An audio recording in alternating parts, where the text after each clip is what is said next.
Good afternoon. This is David Dutton in the Stormwatch America and Channel One America command centers here in Atlanta with continuing coverage of breaking news and severe weather. It is just about 4:30 here on the East Coast on a Saturday afternoon, a busy holiday weekend, breaking news and weather-wise. Unfortunately, with the flooding situation and the deaths in Texas, and Tropical Storm Chantal has arrived approaching the Carolina coastline. We're going to have the very latest on all this, plus any other breaking news and weather as we continue here our coverage. Let's go immediately over to News 4 in San Antonio as the governor is speaking right now in a brand new live press conference.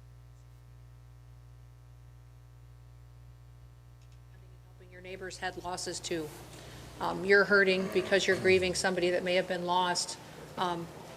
We were created to serve people. God created us to serve each other, and now is a wonderful time to go find somebody you can help, somebody that you can take care of and get them through this process, and that will make us stronger and better into the future. So our prayers are with you. President Trump wants you to know that he and Melania are praying for you and love you. And with that, I'll turn it back over to the governor. Sure.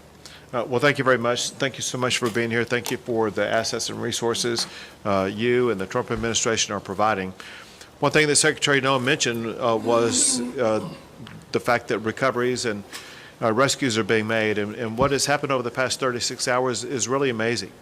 When you look at what the local officials have done, working in with multiple state agencies as well as our federal partners, in 36 hours, they have rescued or recovered more than 850 people, some clinging to trees to save their lives, others in other precarious situations. It's just sheer heroism, the way that we've seen our first responders rescue so many people.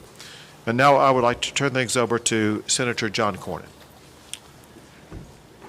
My thanks to President Trump and Secretary Noem for responding so quickly to Governor Abbott's request for a federal disaster declaration. And particularly, Madam Secretary, thank you for being here in person. It's really important and I think sends a very important message. Unfortunately, I've been to a number of disasters over the years across the state of Texas, as has the governor, and none of these get any easier. But I have to tell you, I remain incredibly impressed with Governor Abbott's leadership and the incredible work that the Texas Department of Emergency Management under the leadership of Nim Kidd do. They are literally the best in the nation. And what Secretary Noem said about other states not responding as well is true. It's something we should be very proud of and grateful for, particularly at a time like this. And then there are the men and women who are standing behind us here who have been doing the work on the ground, not waiting for the federal government to show up. They've been getting the work done, as the governor pointed out. And we are all together, we are praying for those who have lost loved ones and are grieving. We are celebrating with those who have been reacquainted with and rejoined with their family members. And, you know, a few years ago, the governor will remember this, up in West Texas after a terrible disaster, a county commissioner there said something to me that I think is appropriate at a time like this. He said, being from Texas is not just about where you're from, it's who your family is. And so when things like this happen, we come together as a family, as Texans, in a way that I'm very proud of, but it's very important because this is who our family is, and we owe it to them. And I take the governor at his word that he and his team will be relentless in supporting all of the efforts at the local and the federal level until every last person is accounted for and those families are reunited with their loved ones. But Governor, thank you again for your leadership. Secretary Noem, it means a lot to us for you to be here. And we appreciate Governor Abbott and Chief Kidd, but we appreciate President Trump and you responding so quickly to the governor's request for disaster declaration. Thank you very much. Thank you. And now Congressman Chip Roy. Thank you, Governor. Thanks all of you for being here. Before I was crazy enough to run for Congress, my family and I started a tradition of coming down to Kerrville for 4th of July. And we've been coming here every summer since my kids were little. They're now 14 and 15 to see Robert Earl and whoever else was playing. And pictures have been popping up my phone, the ones that, kick on the anniversary of different shows, like a bunch of different shows over the last decade. It hits home. It really does. It hits personally for those of us for whom this is our community, our home. My family lives in Hays County, but we spend a lot of time in Kerr.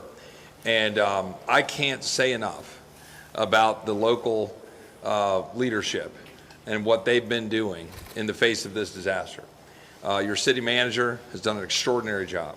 Your sheriff has done an extraordinary job. I could go down the list of everybody and I'll leave somebody out.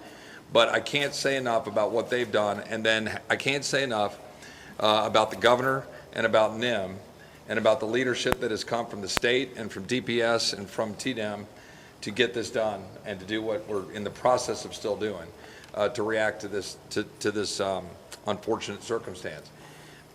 It's been professional and it's been extremely well done.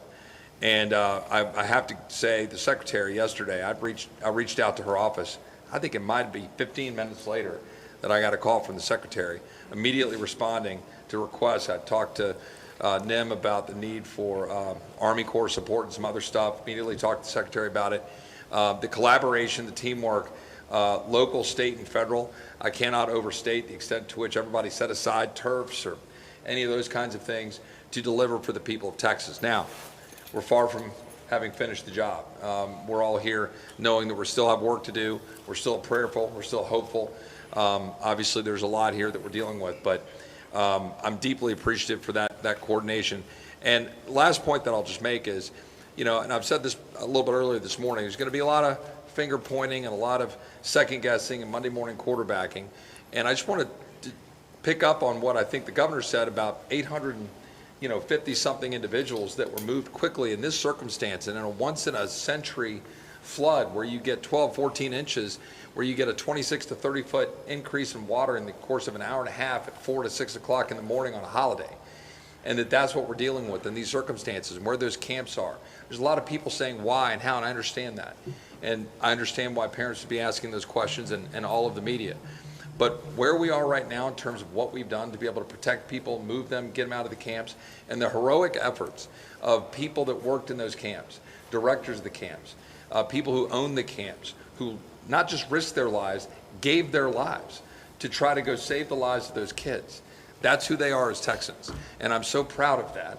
And I'm so proud of the work that everyone's done to do that. And now we just got to finish the job and be with the people. And importantly, pray for the families who have lost their loved ones. Thank you. Now Kerr County Judge Kelly. Yes, I think I'm the only one at this table that lives on the Guadalupe River. And our properties were devastated, and I barely got home yesterday. I started my morning ushering in a crew with a skid steer and 2 dump trailers, 3 trucks, 9 men to start trying to rebuild what went down the river. I then had the opportunity to come here where I was asked to go over to the funeral home. I had issues over there. I am a 50-year lawyer and a mediator and arbitrator, and we had some issues that needed attention. And I got to see firsthand many of the body bags, and it breaks my heart. And coming back from that, we had an opportunity to go on a helicopter ride with the senator and the mayor and inspect the devastation.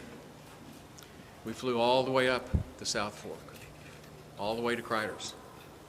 And you can see what's happened, and it's going to be a long time before we're ever going to be able to clean it up, much less rebuild it.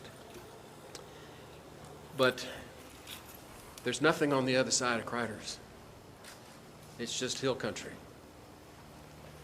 And we didn't know. We know we get rains. We know the river rises. But nobody saw this coming. And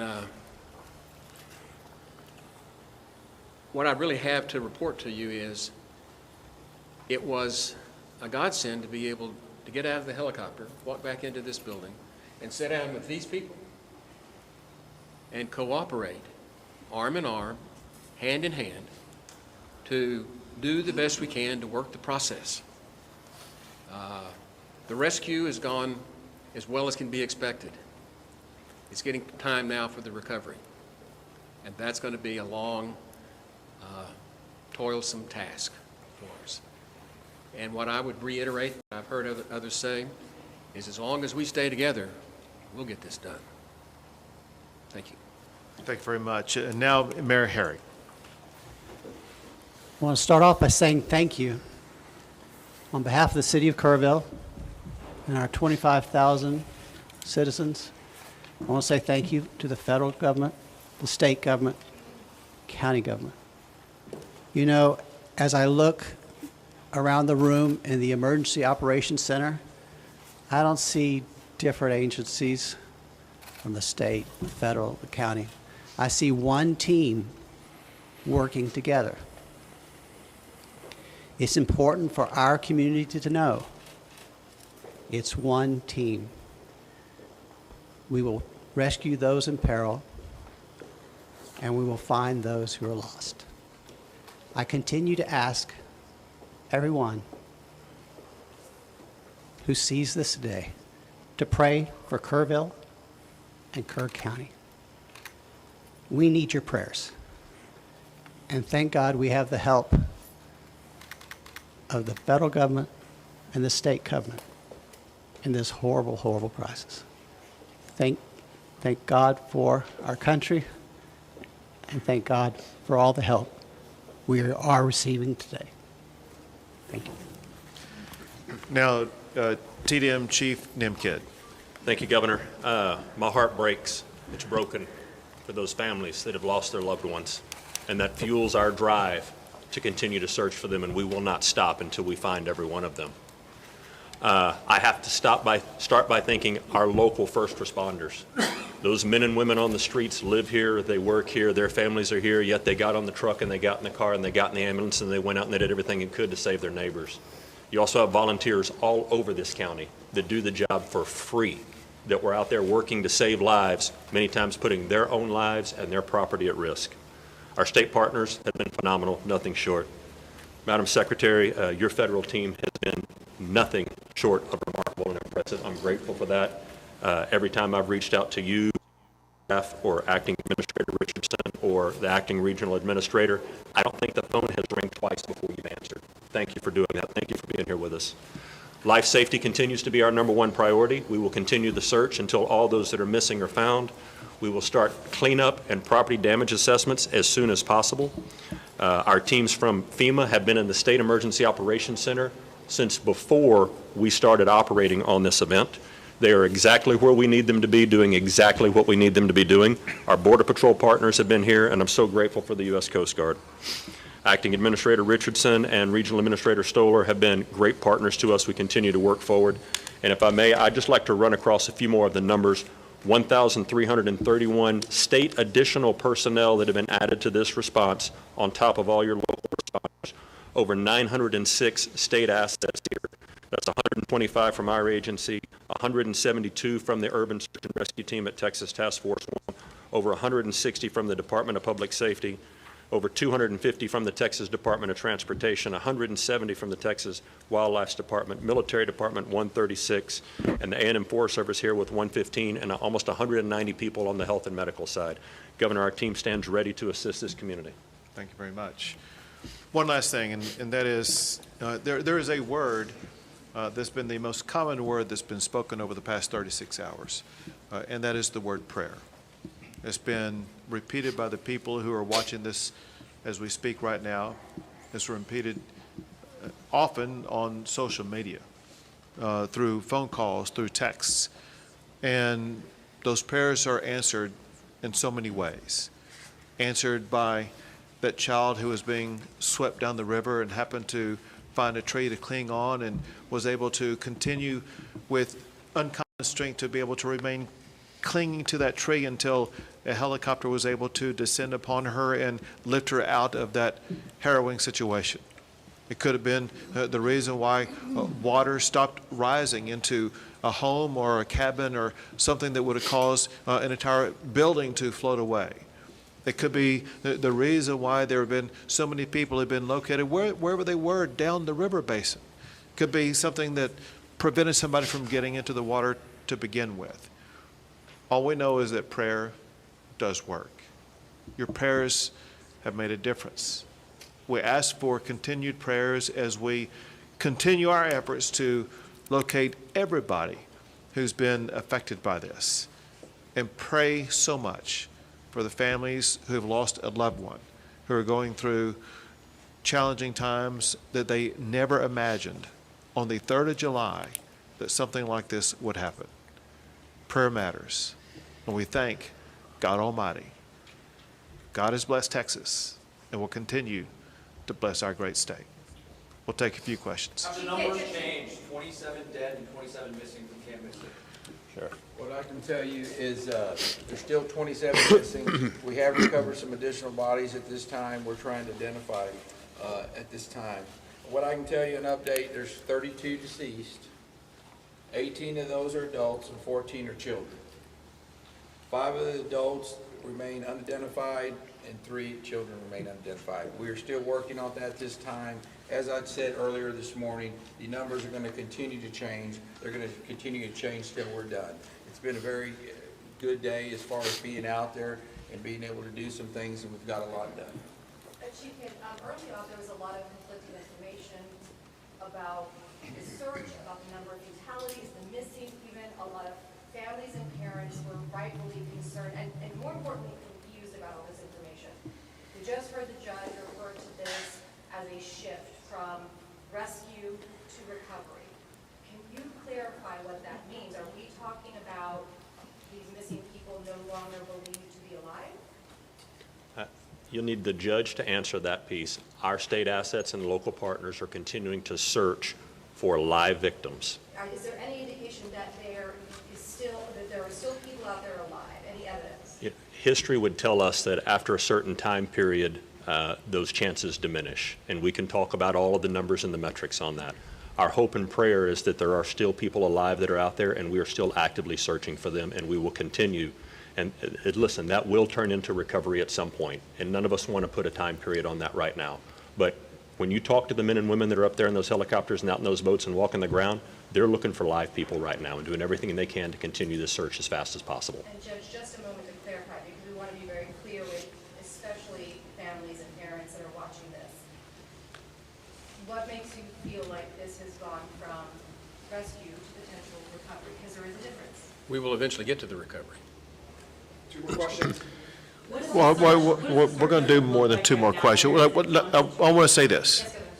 My instruction to every state agency involved in this is to assume everybody who is missing is alive, and there's a need for speed. Not just every hour, every minute counts, which is why there's people in the air, people in the water, people on the ground right now, because they're looking to save every last life, and we will not give up that effort. 2 more questions. I live in Kerrville. Why was the National Weather Service not pinging their phones before 7 o'clock this day of 4th of July? We need federal people to answer that maybe for us. I got updates at 7 o'clock, first one I heard. And I've heard updates throughout the week, but not before 7 o'clock in the morning. Wasn't that a fundamental failure of the federal government's responsibility to keep us safe? Well, my background is, before I was in the secretary position here under the Trump administration, I was governor of South Dakota and served in Congress for 8 years before I was governor. And so I will tell you that for decades, for years, everybody knows that the weather is extremely difficult to predict, but also that the National Weather Service over the years at times has done well, and at times we have all wanted more time and more warning and more alerts and more notification. That is something, and one of the reasons that when President Trump took office, that he said he wanted to fix, and is currently upgrading the technology. And the National Weather Service has indicated that with that and NOAA, that we needed to renew this ancient system that has been left in place with the federal government for many, many years, and that is the reforms that are ongoing there. The timeline that I have, I don't oversee the National Weather Service, that's not under my department, but the timeline that I did receive from them was that the notifications started to look at its expansion for its limited flood impacts area that started on July 3rd at 1:18 p.m. The flood watch was issued. Although it was moderate, it wasn't to the extremes that it was, that when the system came over the area that it stalled, it was much more water, much like I think we experienced during Harvey. The same type of system that was unpredictable in the way that it reacted and the way that it stopped right here and dumped unprecedented amounts of rain that caused a flooding event like this. They continue to elevate and up their notifications. You know, when your notification hit your phone, sir, I'm sorry, I can't speak to when that is, but I do carry your concerns back to the federal government and to President Trump, and we will do all we can to fix those kinds of things that may have felt like a failure to you and to your community members. But we know that everybody wants more warning time, and that's why we're working to upgrade the technologies that have been neglected by far too long to make sure that families have as much advanced notice as possible. But One more question, folks. Can you please get into the search efforts and where that's happening and what the challenges are? Question was search efforts. Where it's happening, challenges, what it's looking Yeah, the entire river is being searched from the northernmost impact all the way as we run down. You have assets in the air that are still doing searches, you have boats that are in the water doing searches, and you have ground crews doing searches. As the water recedes, new areas being uncovered and searched, and you have human and canine that are working those banks and will continue. It's a grid situation where we've got maps in there in the EOC where you can see what group is assigned to what area and reporting back to command if they find or if they continue to clear. And that process is going to keep going. We are not stopping until we find everyone that's missing. Great, thank you, everyone. That's all we got time for. Go ahead. As far as the resources people who are trying to recover, we have FEMA, we have the state. What can people depend on from the federal government and the state government in this time of need? There's a lot of that. well, as in every emergency situation, the local emergency responders put together what the request is through the state, and the state coordinates all of the response and what assets may be necessary and makes a request to us. So now that the governor has already requested this federal disaster declaration, he will start to tell us what the needs are, and the federal government will do all that we can to support. Ma'am, will there be direct assistance? Well, there already has been direct assistance. I mean, when you look at having Coast Guard assets here on the ground, we just requested more assets to be here, Border Patrol here. If there's more individuals and federal law enforcement officers, if we need you know, any assets that I may have under my purview, I've made available to NIM, and so he knows that if he needs something, it'll be here. Great, Thank you. everyone. Appreciate it. Okay, you were listening in right now to a press conference with Governor Greg Abbott along with DHS Secretary Kristi Noem and many other community leaders out there. The big takeaway right now, we do know that additional bodies have since been recovered. The death toll has gone up. It now stands at 32 people. 32 people dead. That includes 18 adults, sadly also 14 children. Our last numbers were that it was 18 adults and 9 kids, so it's unfortunate that what they're finding now are children. They did not change the number of who we're considering unaccounted for from Camp Mystic, saying that's still at 27. But yes, 18 adults, 14 children, but saying we're not going to stop. Mm-hmm. So one of the things that Secretary Noem mentioned was having reached out to the Coast Guard, and these are some of the federal resources that we've been able to provide to the local teams on the ground here, is helicopters that are equipped with the ability to see heat, which is looking for people who are still waiting to be found, waiting to be rescued. And that's for nighttime, that they're hoping to get even more of those helicopters that have heat sensing, because they said those helicopters specifically are equipped with that capability, and most other search and rescue helicopters are not. So they're working with the Coast Guard to get more of those in the air for the nighttime. as this is reaching a critical moment of, right now, they're saying, we still consider this search and rescue. Our teams are not out there on the ground and in the water and in the skies looking for people who have passed away. They are looking to rescue live people. They want every person to be alive. Eventually, this will have to turn to search and recovery, but that we're not at that point. However, at some point it does shift, but they're still hoping to find more of those people who are missing, that we know are missing. What you're looking at right now on your screen are ways that you can help. You can make cash donations. You can also drop off things there at some of the locations that you see on your screen. One of the other key takeaways, there were lots to unpack from this press conference. They said that their number one priority is the people right now, finding people and reuniting them with their family. As we've mentioned before, that time is of the essence. Last night we were up against the clock in sunset. That's going to be the same case today. But again, they did mention the priority is finding people right now who are still out there that are alive. Of course, they're going to recover bodies, sadly, but right now they are operating under a mode of saying that there are people out there, they are still alive, and they want to bring them home safely. So it'll eventually turn into a recovery effort, but right now they go at it as if it is a rescue effort. They did mention that they will be searching the entire river. They're going to be searching the river, the Guadalupe, by boat, by air, and on the ground, and they will not stop, as mentioned, searching until everyone that is missing is finally found and brought home. And they aren't just using humans, right? It's not just us. They also have canines that are trained to detect the sense for people. So, you know, they can do things that we can't even imagine. They can scent things that that's a huge help to have in search and rescue operations. The governor calling this extraordinary devastation. He says people understand also the importance of unity at a time like this. One other thing to note here is that he did sign an additional disaster declaration to expand what was originally signed yesterday. That does include Bexar County and some of the other surrounding counties. So basically expanding that footprint that could potentially receive some resources and help along the way. He says that he has been in contact with the president. He is now requesting federal disaster relief as well, which is something that DHS Secretary Kristi Noem indicated that the president will be signing off on as well in the very near future. Yeah, and offered just anything that Texas is going to end up needing in the days, weeks, months ahead, kind of promising that we will make sure that you have all of the resources that you need in this state and here on the ground to help all of the victims, which is, we don't have a number yet. But it was interesting. At one point, it was the Kerr County judge, Rob Kelly, he sat down and said, I'm the only one at this table who actually lives along the Guadalupe River. He said, I got home yesterday, and this morning I started by bringing in a truck and starting to figure out what went down the river, trying to rebuild. Came here and had to go over to the funeral home, and said I firsthand saw many of the body bags from the victims and the people who have been found and recovered and did not survive this awful catastrophe. He mentioned that he had taken a helicopter ride as well to inspect that as some of the devastation. It breaks my heart. He said we came back, I went up with the senator and the mayor, we watched it, we flew all the way up to the South Fork, and you can see what happens. He said it's going to be a long time before we clean it up, much less rebuild. And that it's just been a godsend to work with all of the people there. And he said, you've got different agencies, some of them are local, some of them are state, some of them are federal, but everybody is working together as a team.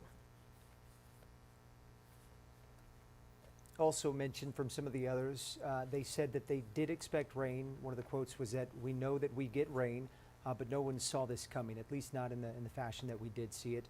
One of the other takeaways was, so long as we stay together, we will get things done, we will get through this. And that's what our community is known for doing, is coming together, saying that it breaks their heart. However, that also fuels their drive to find those who perhaps still missing. A lot of thanks went out to the volunteers and people who in some cases are also putting their lives on the line to hopefully find others still alive out there. Yeah, and that's a good point. One of them mentioned those volunteers, and he said they're putting not just their lives, but their property. They're leaving their loved ones and their own safety, and in some cases the comfort of their own home to go out and help their neighbors and their friends. And yeah, putting their own lives in danger, which is exactly what it was yesterday in the midst of the flash flooding. In more than 36 hours, we were told that more than 850 people have been rescued. We would hope that that number is going to continue to go up in the cases that they were found, some clinging to the trees, simply waiting to be saved. So we anticipate that we will likely get firsthand accounts of some of those incredible rescues that are taking place. And again, right now we're getting the magnitude of what the scope, if you will, of the recovery process that's going to begin and is underway right now. But for now, again, that priority is lives, saving lives. Yeah, and they mentioned heroism. We're already starting to hear some stories.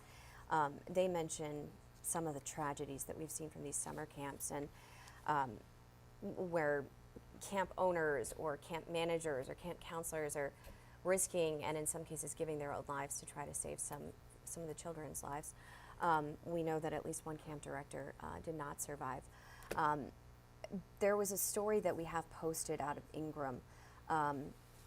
I guess a couple and some kids and a mother, they were all there in Ingram along the Guadalupe. It was early in the morning when everything started happening and it started flooding and getting crazy. And this gentleman saved his family and did not survive himself. And what happened when the floodwaters started coming in, he got his fiance, her children, their mother-in-law. When it happened, they were trapped in their mobile home. Early yesterday morning, they couldn't get out, so he broke a window to get all of them and the pets onto the roof, which is unfortunately what happens in a lot of these cases. You got nowhere else to go, so people climb onto the roof. But he sliced his arm open on the glass, and they waited hours for crews to try to come, but he bled out by the time rescue crews got there. And he did not survive, but what he did was selflessly gave his life for his family.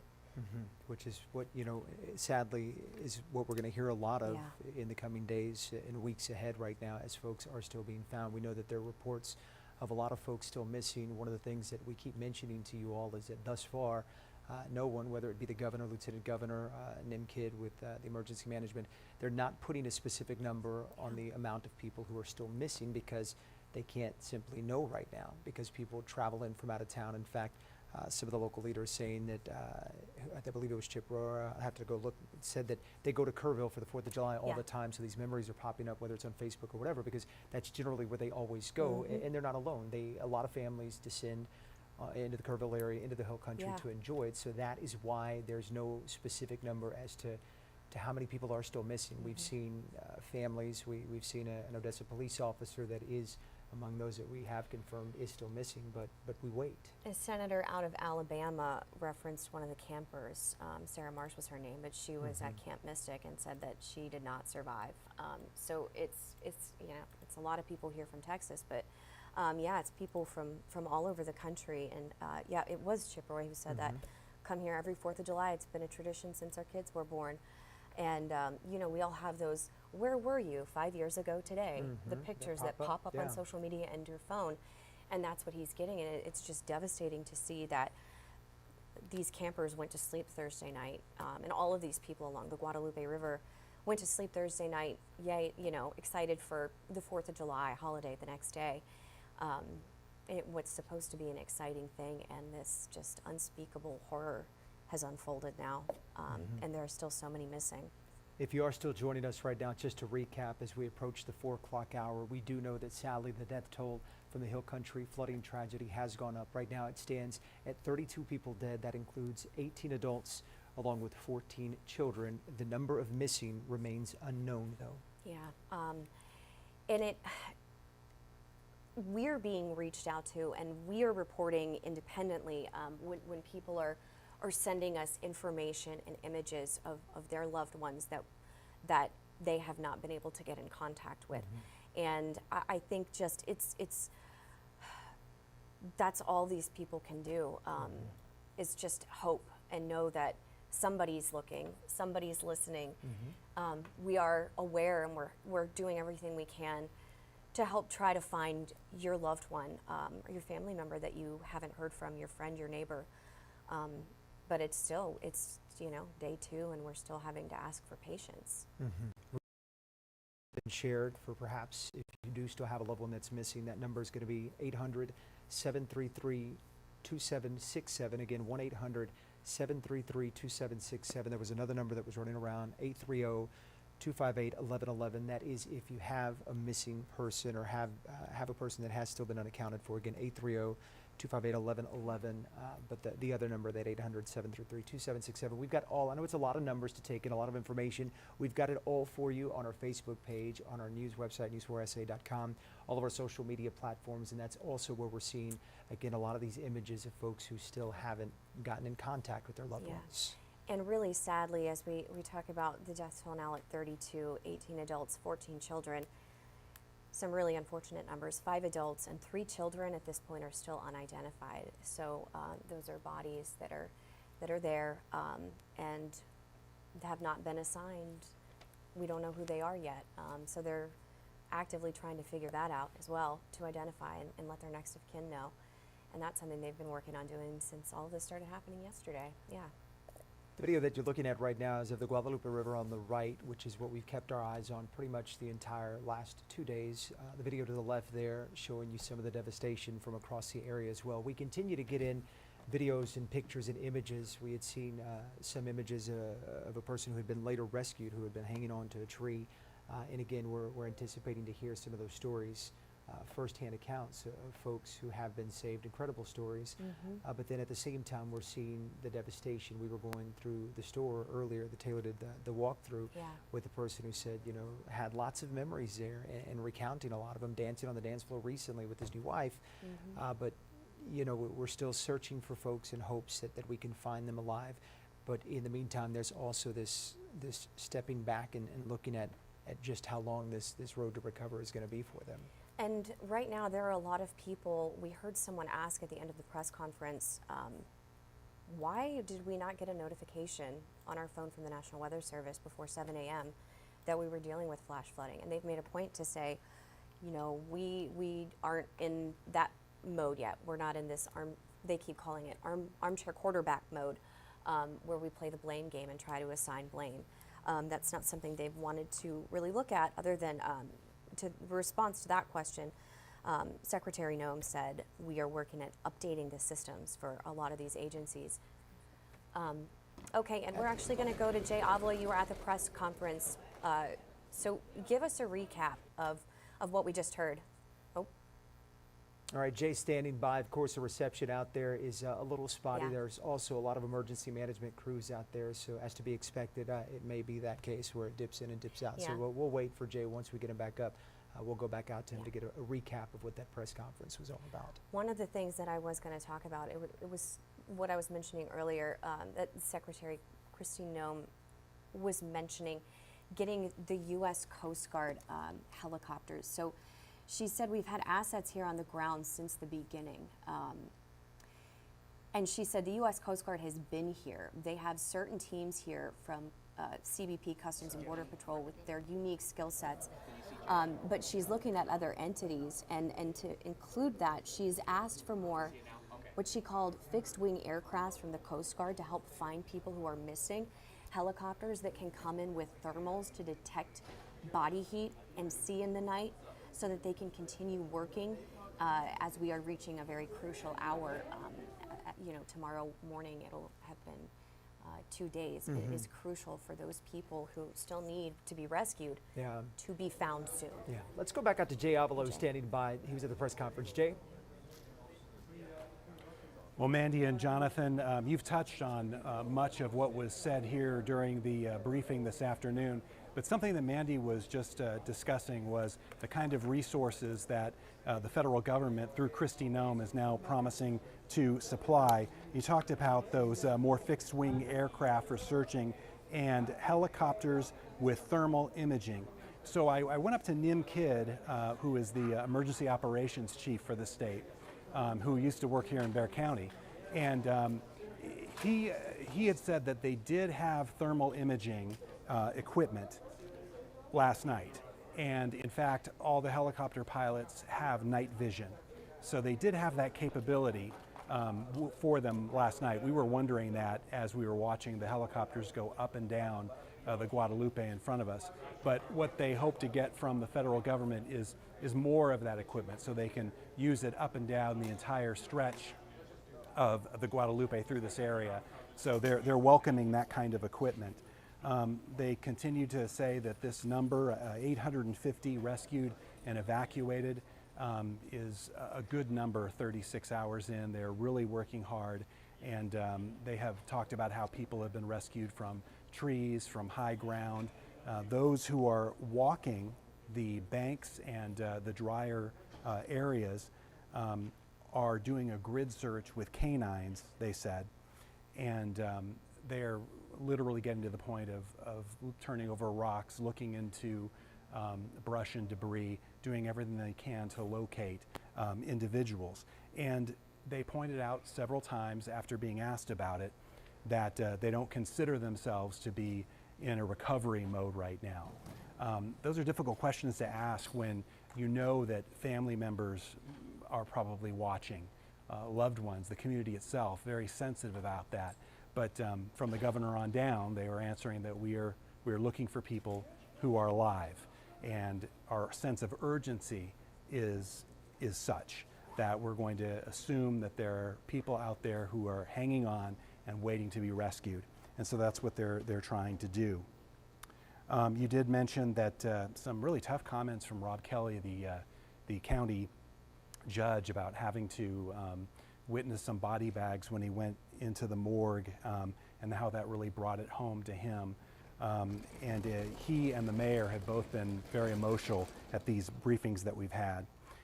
Some other points of note that might be interesting is that they said that 1,331 officials and searchers, and that doesn't count all the local people, are on the scene working. And so they say that this search is very widespread, that it is not in any way waning. It's going to go on for days.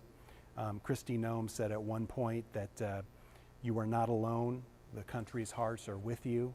And she expressed that President Trump told her personally that he was inclined to make this disaster declaration, the federal one that makes federal dollars and resources available to Texas, that was signed in front of us, the governor requesting that federal disaster declaration. As for the state disaster declaration that we saw signed last night, a new one was signed, an expanded one in light of all the storms that we've had today. That included Bexar and some other counties to be able to get state aid and assistance in rescue, recovery, and rebuilding.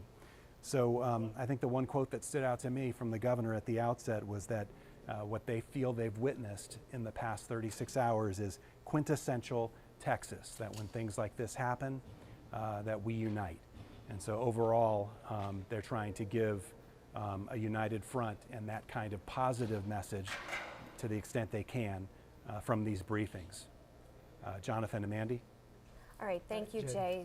We appreciate your time so much, and thanks for being out there and giving us that recap. So we do have crews there at the press conference. Yeah. We also have them fanned out across the area, including over at Camp Mystic. That is where we find our Joe DiCarlo right now, who's giving us a sense of what things look like out there. Joe? Hey, Jonathan. Hey, Mandy. Yeah, we are live here outside Camp Mystic. So let me step out of the frame here.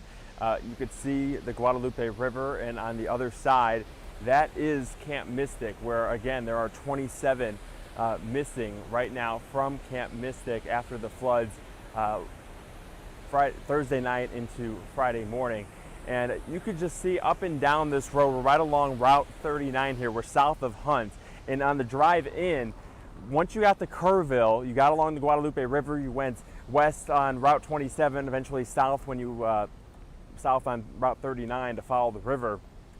All throughout that route, which is a good at least 15, maybe even 20 miles, it was just pure devastation throughout the entire route. So you could see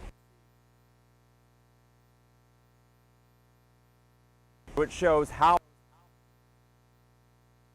when the flooding occurred, it came over this road all the way onto that side, and then as you take a look back to the Guadalupe River here, you see just these trees. And this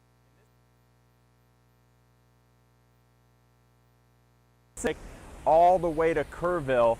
If you're along the Guadalupe River, this is exactly what it looks like. Above here, if you go up, there is a sign that is usually illuminated at night, and it says Mystic on it. we hear that that is where the campers, the camp counselors evacuated from their campgrounds here closer to the river. They went up to higher ground, and that's where a lot of them were able to survive the flood. But unfortunately, again, there's still 27 missing from Camp Mystic right behind me, and it's still an active and ongoing search and rescue scene like we've been talking about. But here on the ground, it's definitely a heartbreaking sight as you see the devastation for miles, and then you eventually head here to Camp Mystic, which we know there are still dozens that are missing from this particular camp. Joe, Jonathan, Mandy? Can you talk a little bit about what you see around those cabins? Because it's my understanding from kind of seeing the images of the camp in the last day, there's a lot of debris around those cabins, which puts into perspective just how high the water came, which you're doing as well. But there's just a lot of debris around the cabins as well. Yeah, I'm not sure if we can maybe take a little walk here to take a look further down. Give us 1 second here, but as we walk along Route 39, you know, we did have, confirmation from our Ashley Sutton on our sister station, Fox SA. She actually went to Camp Mystic as a young girl, and she said when you drive on 39 here, you usually can't see Camp Mystic, which is on the other side of the Guadalupe River, but because of the devastation, all the trees that fell down when the flood came through, you could actually see the camp from this side of the river. And as you zoom in, you could see the debris. You see trees down on that side as well. You also do have a building that looks like half of it is missing. Obviously the side is gone. We're trying to get more information about exactly what happened and where those campers that were missing were. And then you could also see here, we have some of those canoes that have been washed up too from the Guadalupe, pushed into some of those buildings. So you could just imagine what the scene was like Thursday night into Friday morning as this flood began to rise, and how quickly the campers and the counselors had to figure out how to get from the campground here all the way to that higher level where that sign is. Exactly how you get there, how high that is, I'm not exactly sure, but that is a long way up.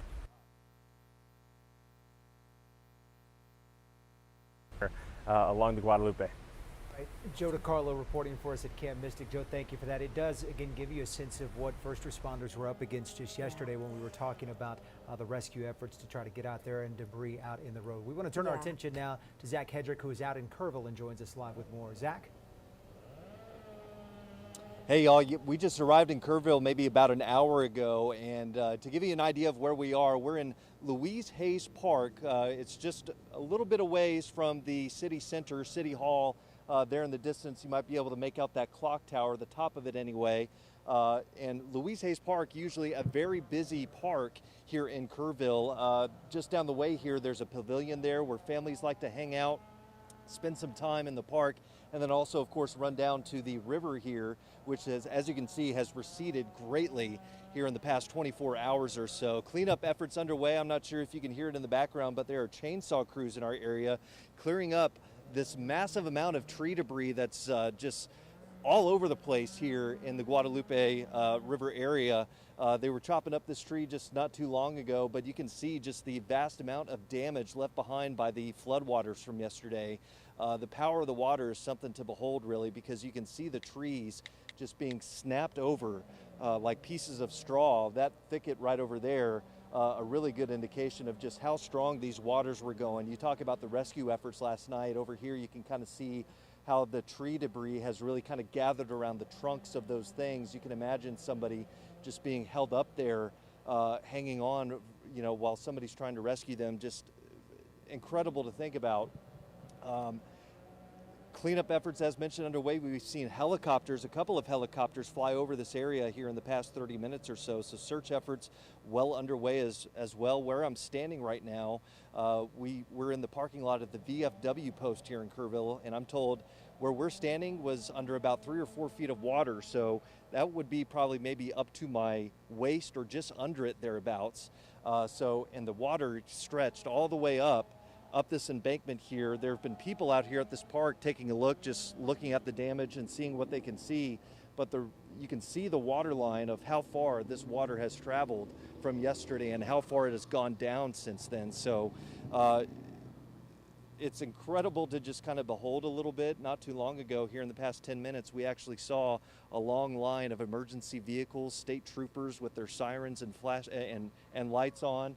They came across the bridge that you see there in the distance and then came right up this road, Thompson Drive that is, and then went north. Can only imagine who that might be in there, but you imagine it's game wardens, state troopers trying to, again, assess all the damage and continuing to work hard on these search efforts that have been going around the clock now. Zach, thanks a lot for that reporting and giving us a perspective there on the ground of what things look like. Yeah, and he was saying he was under several feet. Okay, that's the very latest on the flooding situation in Texas, and we will return to our continuing coverage of that in a moment. But now we want to get to the other big story that is happening at this half hour, and that is on the tropical storm Chantal that is developing and continues to turn off the southeast coast this evening. The new advisory came in and not much has changed. Actually, nothing has changed. The winds are still 45 miles per hour, and it's still moving to the north at a couple miles per hour. We have, here are the latest warnings. We have a tropical storm warning in effect for the Sante River, South Carolina, to Surf City, North Carolina, and a tropical storm watch remains in effect from Edisto Beach to South Sante River, South Carolina. A tropical storm warning means that tropical storm conditions are expected somewhere within the warning, in this case within the next 12 hours. A tropical storm watch means that tropical storm conditions are possible in the watch area, in this case within the next 12 hours. Entrants elsewhere along the southeast coast of the United States should monitor the progress of this system. At 5 p.m., the center of Chantal was located off the southeast coast and moving to the north at 7 miles per hour. A motion toward the north-northwest is expected to begin this evening, followed by a north-northwest, or turn toward the northeast, rather, by Sunday night. On this forecast track, the center of the storm is expected to move across the coast of South Carolina overnight or early Sunday morning. So we will have landfall this evening or during the overnight hours. Maximum sustained winds continue to be around 45 miles per hour with higher gusts, especially to the right or to the northeast of the storm. Some slight strengthening is forecast as Chantal reaches the coast. The warmer waters sometimes are up against the coast, and rapid weakening is expected thereafter, after landfall. Tropical storm winds extend outward up to 140 miles from the east of the center. It's a ragged system, but still a tropical storm nonetheless.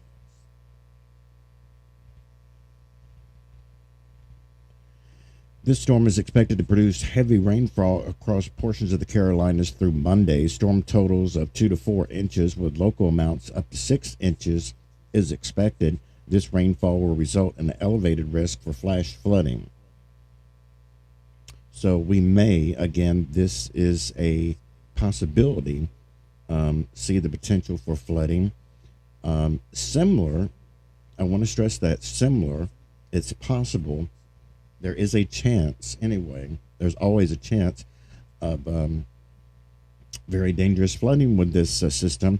This is what typically happens when systems move in, especially a system such as this.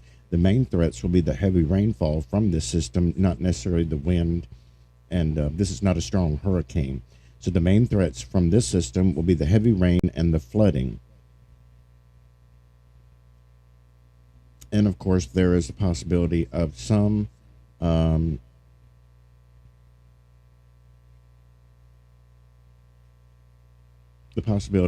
small storm surge of 1 to 2 feet along, excuse me, around Edisto Beach.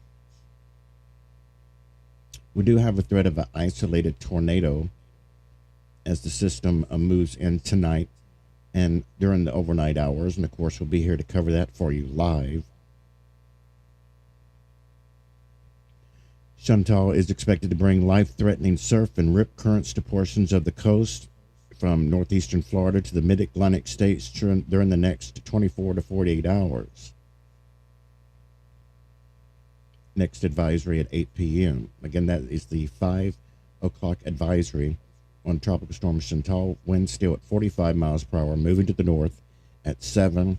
The pressure is 29.71 inches. So again, not a strong storm, but enough that we could have some flooding, especially along the coast in areas inland along the Carolinas that we'll have to be watching for here. And it's not going to move very much when it moves inland either. It's going to basically hang out the rest of the weekend into the Carolinas. So when this is kind of what happened in Texas, a system moved in and stalled out in one area, and thus you had a foot of rain in one area within a couple of hours, and the catastrophe that we've had in the San Antonio area. Much like what we've seen during Hurricane Harvey several years ago.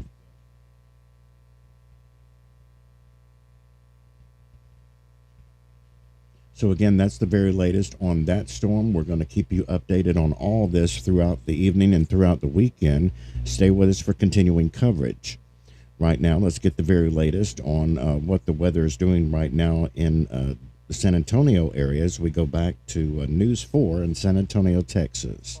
He's the expert there at Hunt. But so here we are today. I'm going to get back to the weather. You see we had the flash flooding, the training storms, Comal County, Guadalupe, and Gonzales County. And so this is now impacting other areas that had no impact from yesterday. Seguin was in the mix, the I-10 corridor through Guadalupe County. There's New Braunfels. These are the rainfall totals I could find for you, the highest in each particular town in and around Bexar County, and of course San Antonio. There at the airport, just over 1/10 of an inch of rain. But you go up 281, Stone Oak had about almost an inch of rain, and then it went up to almost 4 inches of rain in Timberwood Park, crossing Cibolo Creek into Bulverde, and that's why we saw some flooding up here from that burst. Converse, the east side of Converse had over 2.5 inches of rain. There's New Braunfels, over 5.5 inches. In Seguin, over 8 inches of rainfall. That was on the east side here of Seguin, toward that yellow shading that you see right there. Lavernia, this is on the east side of Lavernia, right in here, over 2 inches of rain, and then a little lower on the west side here. So that's today's round of big-time rainfall. This is a broader view with some of the estimates here, with it's really pretty close to reality of what we saw. And you can see in Comal County how it was generally a 4 to an over 6 inch rainfall that we had, including Canyon Lake. But again, this falling just below the dam, and so that was a different type of flood hazard compared to what we had just yesterday. This was not a situation where you have dam failure with Canyon Lake. Canyon Lake is doing exactly what it's supposed to be doing right now. So this is where we stand. We have seen things really settle down. National Weather Service early in the day, they did reissue that flood watch that we had from yesterday. So that has been in place through the day. These are the active flash flood warnings that we have now here to the north. That's for this batch here. So you see we have right in here a little signature of training. That's where you can get some additional flooding. That's in the Austin area, working back towards Johnson City to the east of Johnson City. You see that there has been some weakening, so that is good for Kendall County. And as we watch Kerr or Gillespie County, that this doesn't hold together or strengthen as it's coming down in. Otherwise, we would have a situation on our hands with additional flooding potential, especially with the big search and rescue operations that are underway. We do not want to see a big band of rain come in here now, but there may be patches of rain that do settle in through the course of the evening up here. So I do want to point that out. You see you have cloudy skies. Bexar County, we had the earlier thunderstorm to the north and also to the east. That has all faded away. The atmosphere just was zapped of what available recharge there was to support an additional round today. And so it really remains to be seen if we could get additional pop-ups in this area. This batch here does have a chance. You can actually see there's actually a little bit of a spin. So we want to watch that to see where it's going. I believe it's going to go in this direction over the next 24 hours. And so, yeah, we're not completely done just yet with still getting a couple downpours or a thunderstorm in our area the rest of today and tomorrow. Live power Doppler radar. Let me just take this in a little bit closer here for you as we take a closer look up there at Comal, Hayes County. And again, here you see this is heavy rainfall in here into Austin. As you work near Dripping Springs, there's Lakeway, which has seen a tremendous amount of rain. You see how this band, west to east band, is sort of flowing down well north of Wimberley or San Marcos. This is up 35, but that's where they have still some existing issues with flooding. That's a flash flood warning that is active there for them. We get a little closer into our area. There's Blanco and, of course, Canyon Lake. This is light, steady rain that you see here through Bernie, Fair Oaks Ranch as you work towards Timberwood Park to Camp Bullis and Helotes.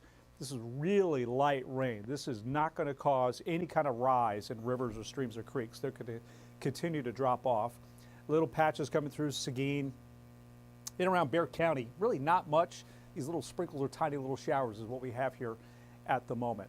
So this is a live look at Kerrville and, of course, the Guadalupe River, which has dropped even more from yesterday. Of course, it peaked yesterday morning, and then yesterday was right about here was the level, and now it's down here. So it's really starting to confine itself back down into more of a normal status. And as we take a look here at those levels here for you, it's now at 906 cubic feet per second. Comfort's down. It's still pretty strong. There's Bergheim. Spring Branch peaked last night just over, or early this morning, I should say, just over 40,000, which actually was lower than the forecast value. We were expected to be closer to 75 to 78,000. So it peaked just over 40 with a gauge height of a little over 30 feet there at the location there on 281 Spring Branch. And you can see New Braunfels earlier was closer to 12,000 cubic feet per second, which is just touching moderate flood stage. And now it's dropping sharply here.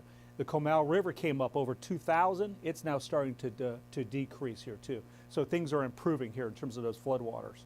Pipe Creek, it's still pretty healthy here, over 1,000 cubic feet per second, 1,400. Bandera's at 865 and Medina's just over 200. I do want to get you up to date on the lakes to see what they're doing. Canyon Lake is up about 6 feet since this morning at 2 o'clock. That was the level. This is where it is today. I'm waiting a new update here on this one. Medina Lake, there you can see it's up 6 feet, almost 6 feet now from 2 o'clock this morning. And then you have Lake Travis, which is up about almost 11 feet. And that's from earlier this morning here. All right, we move the clock forward. Where do we go from here? I'm going to show you the two computer models. This is the HER model. And so I have it paused here at 5 o'clock. We're a little more than a half hour away. And what I always look for with these models, like particularly the HER, which is updates every hour, is one of the strengths of this model is it will capture real-time conditions, radar trends around the country. And it starts there, and then it's projecting out into the future with those thunderstorms.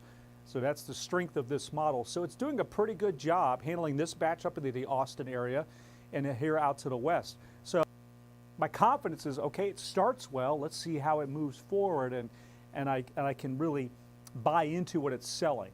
And I don't have any problem with what you see here. I think that this is a really viable scenario at 7 o'clock of what we may see on future radar, or radar at the time.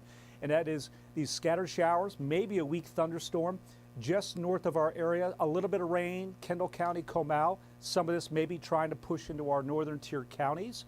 But you see it also struggles too. It doesn't come in power packed. And so that's what we're hoping for. We don't need to see big, heavy downpours.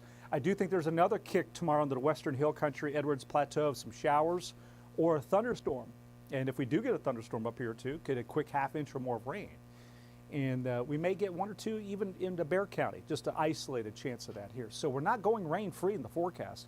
I have a 30% chance Sunday, and then a 20% chance on Monday, with a little higher 30% chance out west. So rainfall amounts, well, this is what you would see based on that simulation right there in terms of additional rainfall. Our in-house computer model is not doing a bad job. It has, as we go into your day tomorrow, a few patches of rain. That's a little bit different from the HER model. So it has morning clouds and a few sprinkles or showers.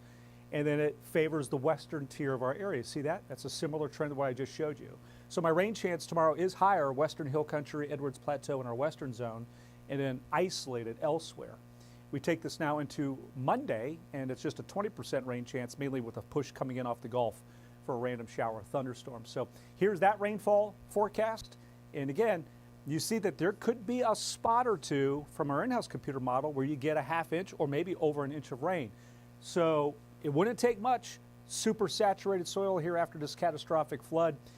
Just an inch of rain could create a little bit of a response, as the soil levels are, of course, being so saturated, are very sensitive. Guys, over to you. All right, that's the scary part, because they're super saturated. That rain can't go anywhere else but up, so we don't really need that rain, at least not right now. Yeah, thanks, Chris. We're staying on top of this. We will be here for a while. We're going to send it to a commercial break, and we'll be right back. 1:34 break. Thank you, Betty. All right, all right, all right.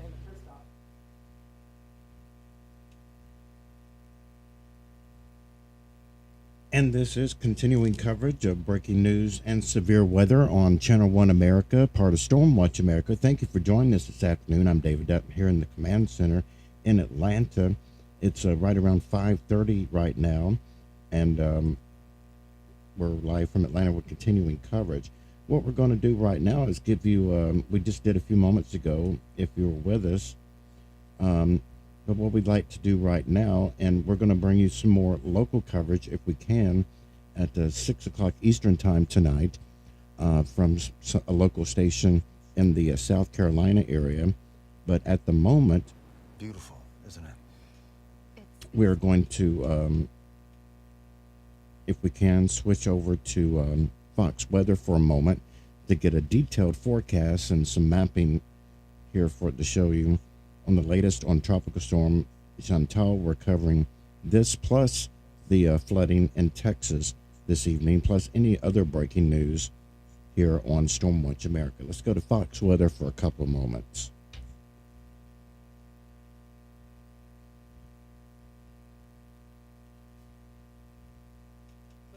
Anywhere you look in the Atlantic, it's like a big wash tub right now, all churned up by these strong winds. They're sustained at about 17 to 18 miles an hour. What I measured here at the beach, we got some gusts 20, 25. Offshore, we've seen gusts at some of the buoys up to tropical storm force and wave heights up to 9 feet. So it is not a great day to be out on the water on a vessel. Not many folks in the water right now. In fact, the lifeguards come off the stands here momentarily. And as we always urge you, don't swim on the beach, in the surf, if there's not a lifeguard around. Unguarded beaches are dangerous, especially in the evening, especially with weather like this, with rip currents, the longshore drift, and the dangerous surf. So overall, not a good day. In fact, you can see we got the red flag whipping with that east-northeast wind. We still have a few showers out there on the radar, but the bulk of the rain is going to come later on tonight. You can see on the radar everything rotating around the center of Tropical Storm Chantal. Winds of 45 miles an hour, moving now north, north-northwest about 7 miles an hour. So forward speed is picked up, and we expect landfall sometime in the early hours of Sunday morning.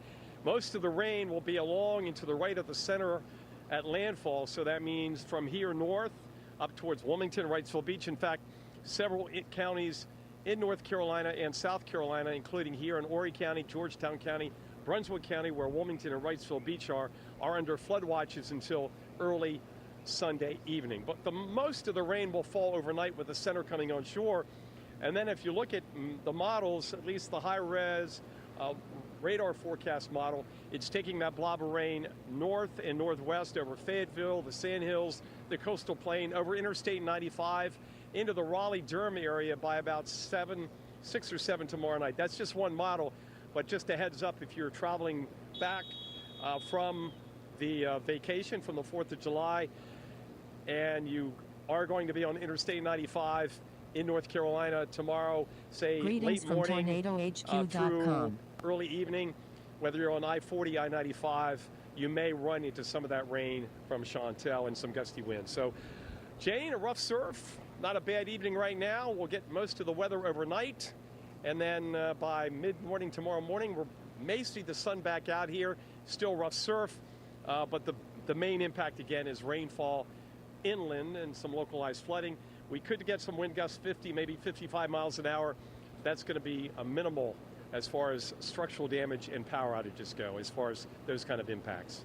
And you know, Mike, we've seen this movie before. This is exactly what we expect with a system like this, off of stalled front in those warm waters of the Atlantic, right off the coast of the Carolinas. It's just kind of a breeding ground for those homegrown storms. I think what will be interesting, not expecting a big push of energy, but the hurricane hunters, they are scheduled to go fly out and investigate the storm later this evening. Is there anything about that flight that interests you? Maybe something that they could pinpoint or highlight as we see this system approach landfall?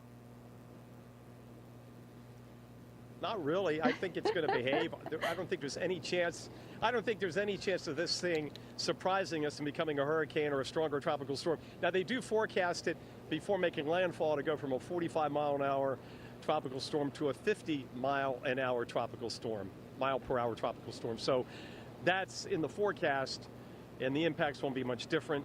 Few raindrops now blowing in and raining with the sun out. The lifeguards have now come off their stands as we await Chantal's landfall sometime tomorrow morning. And we'll be back after the special coverage this evening. We'll be back on the air at 6 a.m. Eastern on Fox Weather, also on Fox News, to show you what's going on or what's not going on. It'll still be windy. There'll still be some showers, but I think the bulk of the rain by 6, 7 in the morning is going to be inland from where we are based on the current forecast. But with leftover bands, kind of the tails wrapping around the center as it goes into South Carolina, then into North Carolina during the morning hours. In fact, they have it knocked down to a depression by midday tomorrow. So that's what we expect. Right. No energy source and friction. And we don't have much of a storm to start with. And these weak storms tend to be east side or right side loaded, and that's what this one is too. Not a concentric area of rain. Most of the rain is off to the east. Exactly, which for North Carolina just means a wetter forecast for you as we close out this holiday weekend. So, Mike, I agree with you. I'm not expecting any major surprises here with Chantal, but we certainly will be watching the first landfall of the Atlantic hurricane season here on the U.S. coast. All right, Mike, we'll check back in with you again soon on the beaches there in North Myrtle Beach. So here's the latest. Charlotte, I hope I'm saying that right, North Carolina, 81 degrees. We do some breezier winds. Look at that. Maybe a little Virga off in the distance, if you see that kind of rain shaft there. I don't know how much of that is reaching the ground now. This is tropical moisture, so probably a lighter rain at times, maybe a little heavier back out to the left. But nonetheless, how cool is that shot, right? You see the showers working their way in, pivoting. Now, again, North Carolina, kind of on the wrong side of this forecast because everything is so lopsided back out to the right. As this system continues to make its turn in, we are going to see all of this rain eventually shift into the North Carolina coast. But here's the 5 o'clock advisory, 45-mile-per-hour winds. Now, the National Hurricane Center really noting just how ragged this system is. Now, it did pick up some forward speed, so that was, I think, kind of the most interesting update that came out of this because the energy here had been quite slow and stalled over the last 24 hours, give or take. But it's been sitting in those warm waters. We found this pocket of lower wind shear. Now, it's still been battling some shear and dry air. That's why everything looks so lopsided. But nonetheless, we were able to scoot out a storm here. Tropical storm warnings, Georgetown, Myrtle Beach, all the way up to Surf City. So this is where we are expecting to see the greatest impact as we look within about the next 24 hours or so, closing out this long holiday weekend. What's the impact to Charleston, maybe a little further down to the way here where we have that tropical storm watch? The possibility that we could maybe see a couple passing showers, maybe some stronger wind gusts, not out of the question. So remember, you know, we're talking 30, 45 mile-per-hour wind gusts possible. Severe wind gusts are north of 60. So just perspective here. I think if you tuck things away, you do what you should in this type of scenario, you should be along just fine. But here's a look at the last 3 hours on live radar. Really not a ton of impact. Maybe it's kept up off the beaches. We have that roughed up surf, especially off the coast of the Carolinas, maybe off the coast of Georgia, where we do maybe have more of an offshore wind at this point. It's kind of skirting around the coast, and that's actually much better for surfers down there. They want that offshore wind to kind of curl things up for you. We will see that come tomorrow, but nonetheless, here's a look at those winds. Certainly picking up in intensity. Just looking at this over the last hour, we were sustained with minimal gusts out of Myrtle Beach and Charleston, but now all of our reporting sites, Charleston up along the coast of Myrtle Beach into Wilmington, now gusting over 20, 25 miles per hour. So as Chantal gets closer, we will start to see those winds start to pick up. I think the strongest winds will probably be around landfall and in the immediate hours thereafter. But here's those current wave heights, certainly picked up along the coast here. 6 to 9 foot breakers out there right now. Satellite presentation, certainly pretty to watch though. You can see there's that low level, all that thunderstorm development blossoming. So let's take you to the forecast cone, and then I want to step through that exclusive Fox weather model, just giving you an idea of what's still to come in the next few hours. So we're expecting that landfall with Tropical Storm Chantal sometime in the next 12 hours or so, perhaps in the late overnight, bleeding towards early tomorrow morning, and then throughout the day, we see this system rapidly weaken to a depression, that rainfall, the possibility that we could see an additional 2 to 3, 3 to 5 inches of rain, at least through Sunday. Well, now to Texas and the devastating flooding. At least 32 people have died. Dozens are still missing. The Guadalupe River rising just at an unfathomable pace yesterday, and that flooding it continued into early this morning. Fox Weather meteorologist Bain Froney is in Ingram with the latest. Bain, I know we've been talking with you all. You've been on the ground there, just getting a pulse for the community. What's something that's really stuck out to you so far? You know, one of the biggest things is even amongst this devastation and the heartbreak that's going on here, I mean, we have many lives lost as well as people that are still missing. Even with all of this horrible, awful situation going on, people are still there for each other. Neighbors are trying to help each other out, building bridges, giving each other supplies. We're actually standing on a part of the river that was actually cut off because a bridge was broken just a couple of hours ago. It's finally fixed now, but people were stuck. And even with that situation going on, neighbors were helping each other. People that were complete strangers before now becoming close just because of this scary and devastating situation that was going on. Now, just 36 hours ago, where I'm standing right now was completely underwater. Now, we're back to dry land, and we also have the river basically receding to normal levels. But as it does this, we're actually getting a better indication of the damage. And if you can see, there's a car stuck in those branches. That's just an indication of just how strong this river was, this river flow was, pulling up these trees, uprooting them completely, taking away the foundation of these homes, sweeping away family members, neighbors. So incredibly dangerous. And I mean, that car, almost unrecognizable. It took us a while to even figure out what it was, just because of how mangled it is. And this is a very common scene around Kerr County. This is not just this area. Everywhere that we have been throughout the community has scenes just like this one. Now, I did mention that bridge, and we have a couple of photos of what it looked like just a few hours ago. I'm talking about 5, maybe 6 hours ago.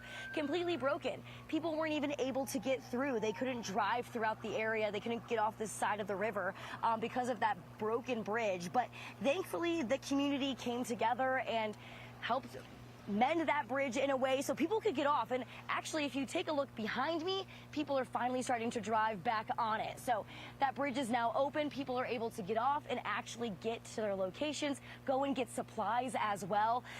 This has been just a devastating situation all around, especially for those that are still missing loved ones. A story that we have also been following very, very closely is Camp Mystic. I mean, still, those young girls are still missing. Nearly over 20 lives are still unaccounted for at that camp alone. So still trying to get information about that. And hopefully some of these small young girls are able to reconnect with their families, reunite, and are safe and sound.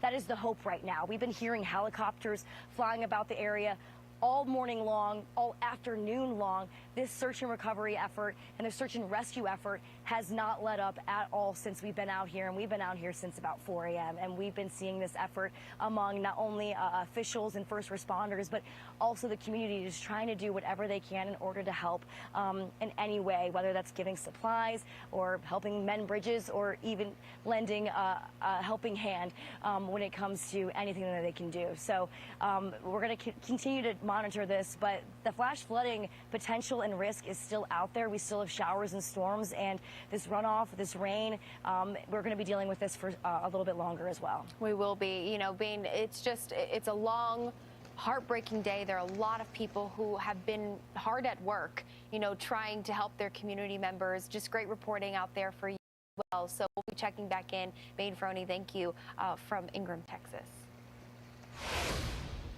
Well, still ahead here, Tropical Storm Chantal coming just in time to disrupt some people's holiday travel plans. So coming up, we're going to check in on those travel conditions as people start to maybe think about heading home for that work week. Keep it here.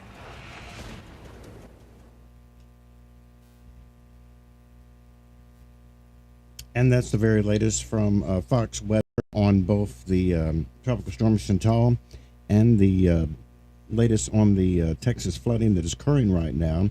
And what we want to do is go back to live coverage from the local area of the flooding situation that is happening right now in that area near the San Antonio area as we go back to News 4 SA.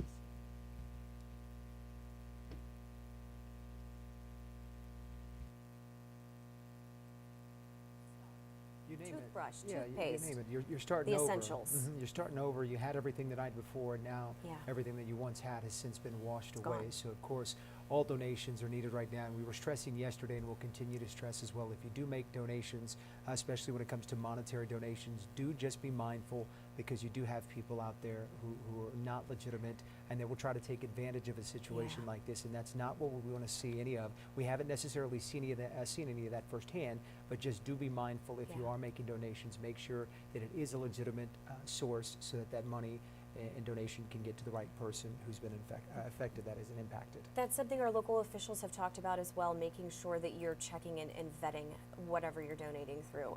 And actually, we heard from them just a little while ago. We've been kind of giving you a summary, but let's go to some bites from the news conference as we get to listen in from what the governor has to say and Homeland Secretary Kristi Noem as well. We will be relentless in going after and ensuring that we locate every single person who's been a victim of this flooding event. We're not going to stop today or tomorrow. We will stop when the job is completed. Between now and whenever that day arrives when the job is completed, this is a 24/7 operation, day and night, because we know that we are looking for Texans and Americans, and we put them as our top priority, and we will find every one of them. The state of Texas is amazing in how it responds to disasters. Not every state is like that. Many states do not do what the people of Texas do. And you are an example to the nation of getting through these difficult times, but also know that you're not alone, that you have the entire country's hearts and are with you and are walking alongside you. All right, and that's DHS Secretary Kristi Noem. That was the governor that you heard from, and as she mentioned, they have been in contact with the president, who is being updated about everything as well. But as mentioned there, we are Texans, we are one big community, and we're known for stepping up. And now is a time we need to step up for one another. Now, we have been seeing that. Joe DiCarlo was out in one of these neighborhoods yesterday where some of the folks were missing. And there was one home that was missing, that had been just swept off of its foundation.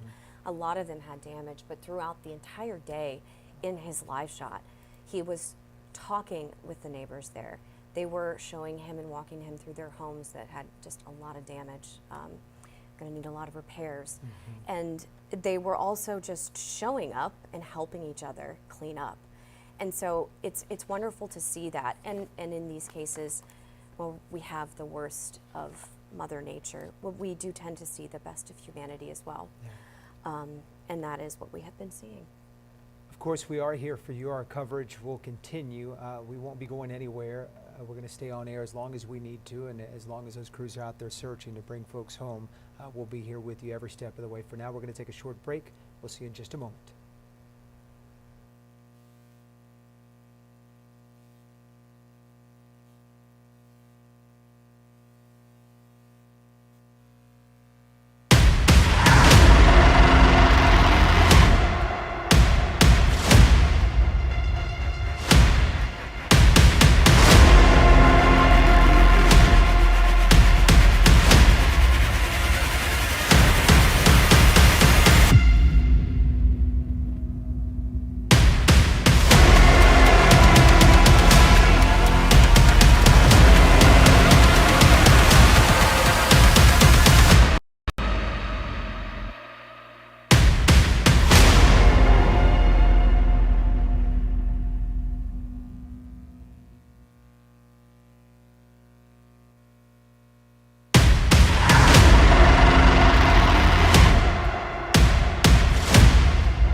Something that they will start to look at in the days ahead. Certainly, we're going to have some idea. Sure.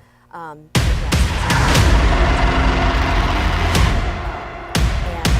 crews are out as they have been since earlier today, yesterday.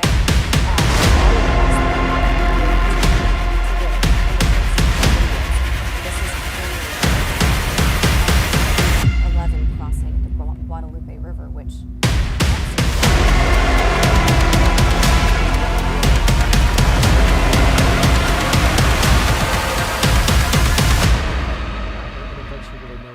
it you name it. It gives you an idea of just how bad things were with that amount of water when you got it coming down the Guadalupe. I don't know, Chris. You're looking at this 11 bridge there. Yeah. That was a dry.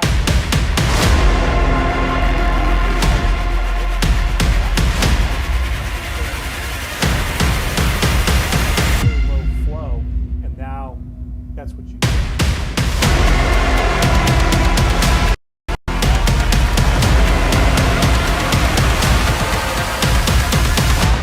still very high, but before and after, that was a rock bed you saw there on that river, the riverbed. Wow. Not the case. So for now, I mean, it'll be some time before it finally recedes or...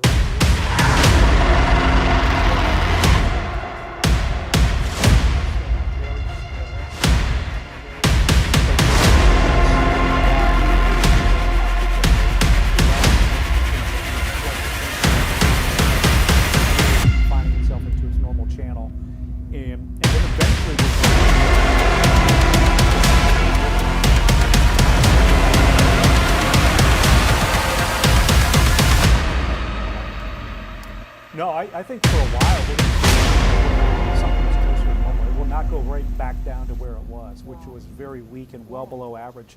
I think the drought in this area is going to be wiped out. So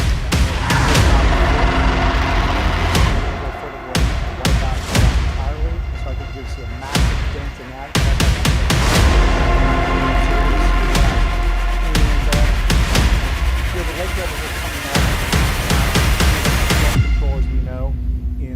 that live around the lake.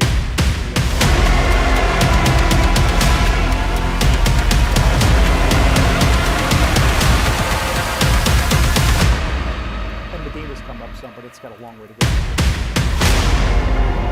Gives us perspective, which I appreciate that. And in the meantime, we're continuing to just look through some of the images that we've got, and I think a lot of these. This is New Braunfels from today. I mean, you can hear it. You can hear how see strong it. the current is there. I think that's probably someone's front or backyard. Yeah, and because you can see the fence, and I Seeing don't there see that an the- end to the edge of the water. Evidently, the rain gauge saying X amount of Mhm. inches, but I mean, you take a look at that, and that's, I mean, it's Significant. incredible. Yeah, nothing in that water's way is going to stay where it was necessarily at all. Yeah. And this has just been horrible to talk about, and it's bizarre to talk about. Oh, the river levels and the drought and where are we at, because we've had people lose their lives, but it's just such a tragedy what we're experiencing. This is some of the flooding at Cypress Cove. This is Canyon Lake, which has just been incredibly low, but you can see a lot of water now, obviously.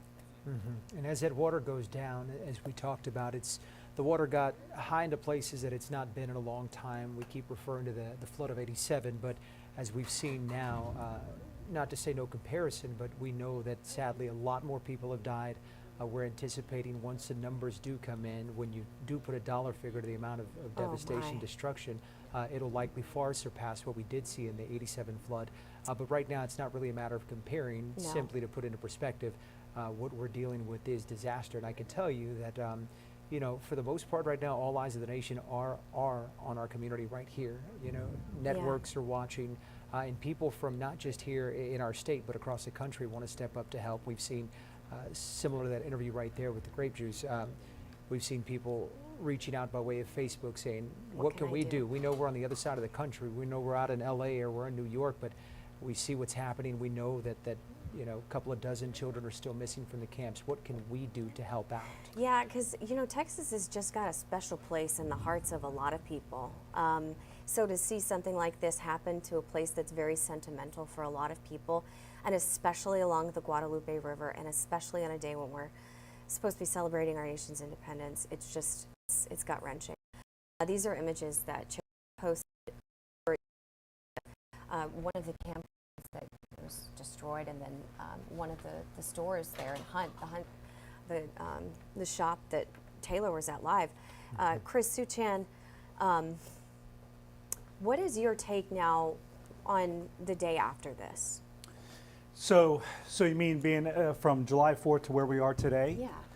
Well, I'm emotionally spent because every time we get an update, it's really tough to take. And Yeah. so I'm not in a celebratory mood for, you know, I have to do it because it's informative, it's science, Sure. it's our way of living with drought and lake levels.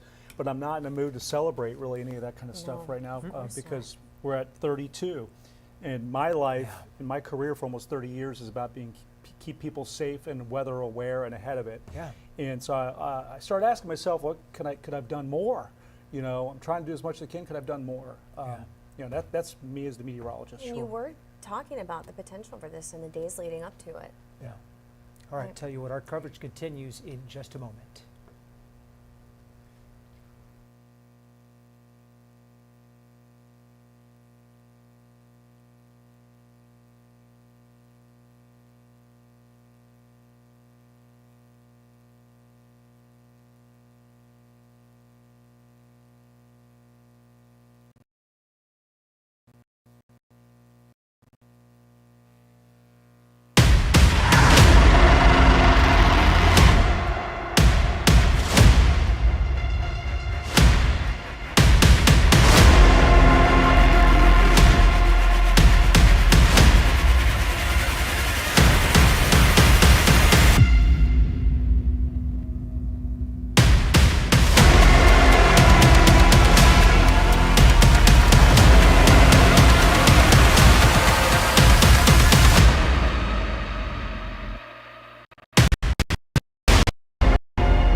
severe thunderstorm warning for New Mexico.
For 100% vibration reduction.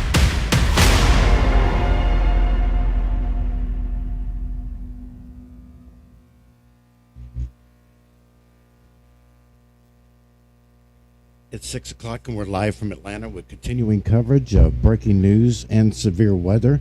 I'm David Dutton. Thank you for joining us. This is Channel 1 America and Stormwatch America's continuing coverage of the flooding situation in Texas and also Tropical Storm Chantal out off the southeastern coast headed for the Carolinas. Now we're going to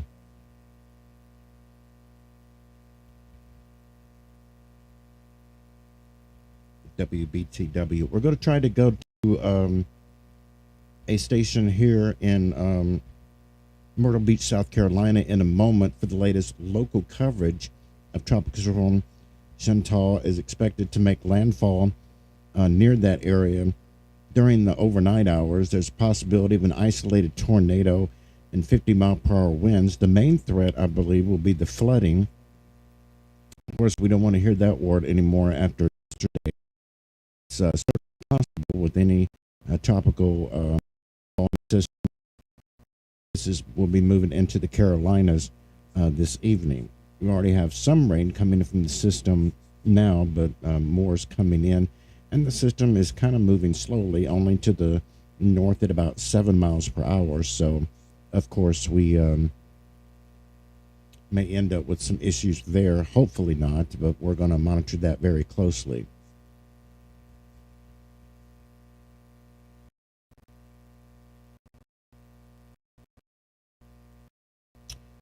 Waiting one moment to see if we can go to station WBTW News 13. Let me check something real fast and I'll let you know for sure.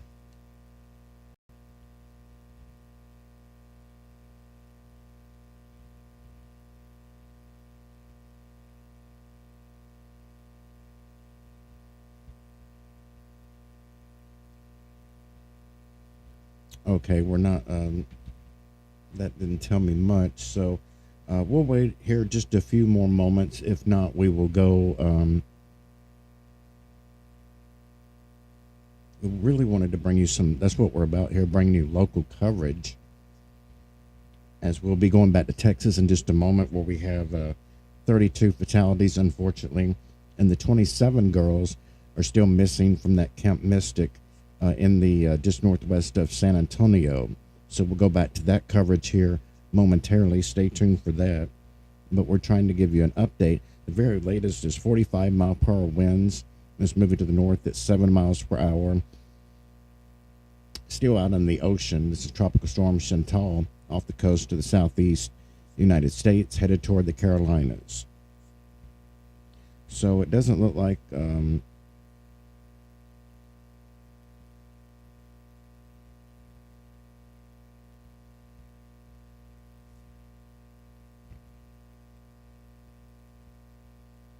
we're going to get a newscast right now from South Carolina. So let's try something else. Bear with me here for just a moment.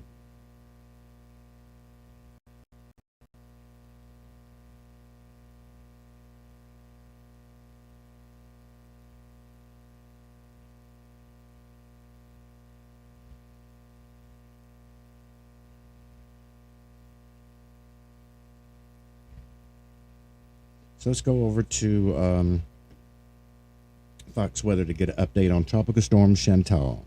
Coastline. We are monitoring the tides, so we're approaching high tide. The next high tide will be perhaps around the landfall hour, so maybe that does increase a little bit of surge somewhere along the South Carolina, North Carolina coastline. I think kind of topping out around 3 feet, but that can do some impact right along the coast there. But past 4 hours, you can see how that thunderstorm development is continuing to remain healthy. We're sitting in warm waters, and because of that, we do see perhaps slight intensification. Those winds up to about 50 miles an hour, but then we run out of room.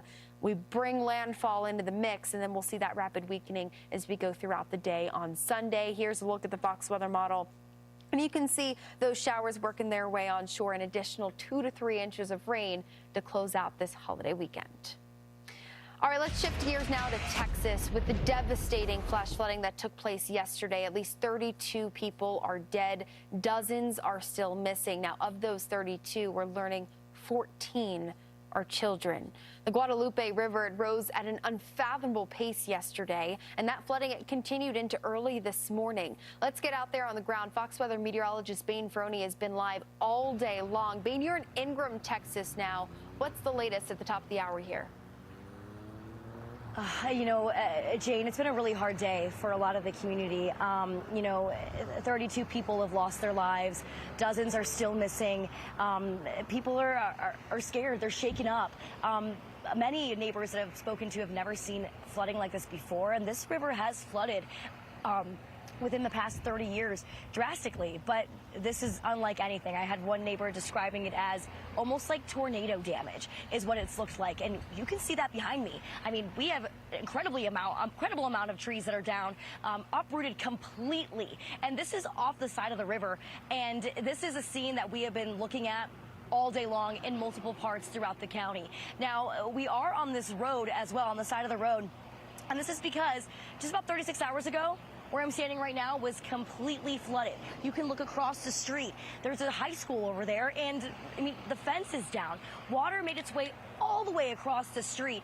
And if you look back at where the river is currently, it is right around where it normally is. This is right, its normal length and its normal amount of water, and it's way down into the bank. So that just shows you how much this flooding was impacting the area. People couldn't get anywhere, especially if you were on the opposite side of the river. People were stuck there all day long, not only because of the waters, but because also this bridge, the one way to get across, was broken, and neighbors were stuck for hours. Now, I spoke to one young woman who was mentioning that while she woke up in the morning, she wasn't even sure what was going on overnight. She didn't even hear anything until she woke up and saw the devastation. Here's what she had to say. There's 2 bridges to get to that side, and that's like the only way in and out. And the low water bridge it's basically like this concrete bridge that's like built in the river, and the water flows over it kind of low, so where you can like drive over the water. And obviously that one's a lot lower, so it was obviously going to be flooded. And then we came to check this one out, and there was straight up like a hole between the road and the bridge, so it was like, oh, we're stuck, you know. Yeah, a lot of people were stuck throughout the past few hours, and the only way that they could get through was by just passing over by foot, trying to get supplies to their home. A lot of areas across the river still do not have power, so still an incredible dangerous situation going on here. And we saw that river overflow very, very quickly. I mean, rising 20 feet within 45 minutes to an hour. Flash flood warnings popping up throughout the night, which is one of the most dangerous times as everyone's asleep and vulnerable. So very scary situation over here, and the community is very shaken up still. Absolutely. I mean, it is kind of hard to wrap your mind around what's just happened in the last 24 hours. Fox Weather meteorologist Bain Ferroni will be checking back in. Thank you for such a great report. Let's get back out to the beaches in North Myrtle Beach, South Carolina. We have our Fox Weather Storm specialist, Mike Seidel, standing by with the conditions starting to turn. Mike, one thing I've noticed in the last hour or two, winds starting to pick up on those gauges. They've been sustained through the afternoon, about 18, 19 miles an hour. Backed off a little bit now. We just had a squall come through. Boy, it was quick. These things are moving at about 35 miles an hour, and they're very thin in nature. You can look on the radar right now, and we're on the coast, and look how far inland it's moved in about 20 minutes. So they are moving fast, rotating in, and now we're dry again. The visibility has come back up. We can see the pier there. Looking south, where the rain came in, everybody headed off the beach. We got a couple of guys out there fishing in the surf. And speaking of the surf, let's take a look at that, because it is nothing to deal with today. They were keeping swimmers at basically at waist height because of the surge, not so much the surge, but the rip currents and the longshore drift. We've got a little bit of an erosion here, not too much. We lost a little bit of sand, but that'll come back naturally over the course of time. So we're going to be watching Chantal come in. Let's go to the radar as I try to keep the hat on. And what I've done is I've measured how far the outer band is, that solid area of rainfall, to where we are. It's about 70 miles away to the south, east, southeast. So it won't be long before that comes in. It's going to be later on this evening, and the Hurricane Center has it on shore by about 2 o'clock Eastern, plus or minus. So by the time we get back on the air here tomorrow morning, just before sunrise, the bulk of the rain will probably be gone through here up into North Carolina, then heading off to the north and west. And by this time tomorrow, what's left of Chantal, depression or just a remnant low, will be up over the Raleigh-Durham area. That's the expectation right now, or at least as far as the rainfall goes, Jane. Yeah, certainly. I mean, it'll be scattered at times, but I think this is tropical rain. And so we're going to see the opportunity that those downpours could quickly overflow and lead to some flooding concerns, not only through the overnight, but into tomorrow. So it's been an interesting one to watch. I don't think it's really caught us off guard, right? We kind of expect this with a setup like this right off the Carolina coast. Maybe some slight intensification, but not by much. And truly, and Mike, I think you'd agree with me, it's not the type of intensification that would change the impact of what people are going to experience as we go through the day on Sunday. No, not if it goes from 45 to 50 miles an hour. It doesn't really change the impact. It's really mostly about the rain, and then the impact, the indirect impact is bad beach weather. Today wasn't horrible. Down at Folly, where we started, the sun came out after a little bit of a morning shower. A little squall line came through. I wouldn't even call it a squall line.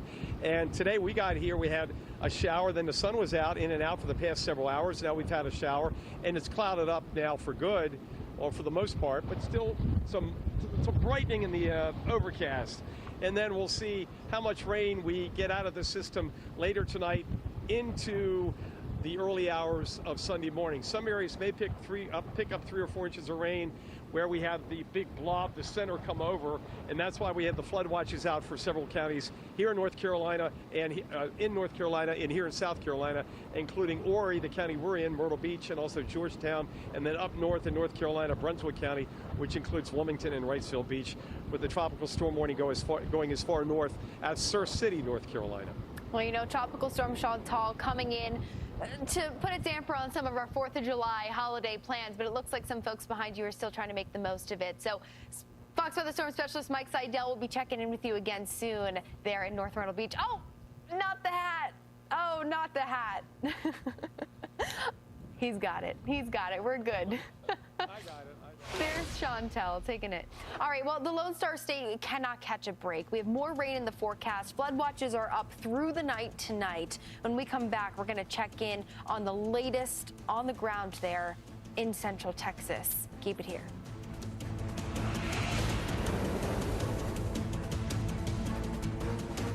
For just $10.99 each, mix and match any 2-topping Parmesan stuffed crust pizzas. Only at Domino's.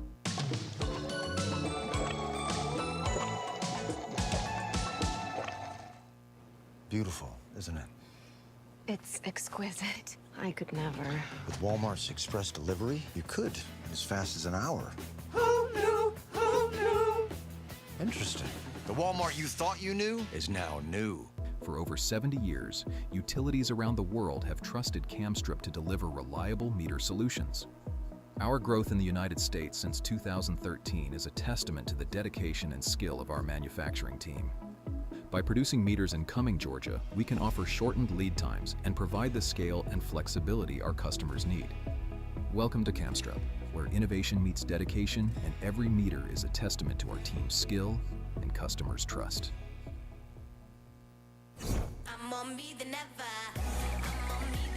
Find styles that feel more you than ever, without compromise.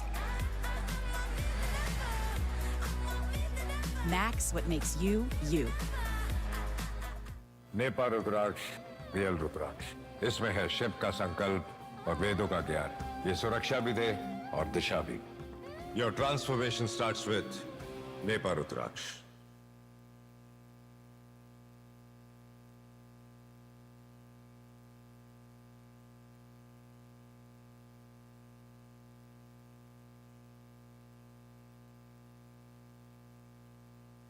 Grand Canyon University offered nearly $161 million in institutional scholarships to online students in 2024, in addition to federal grants and aid. See what scholarships you may qualify for. Find your purpose.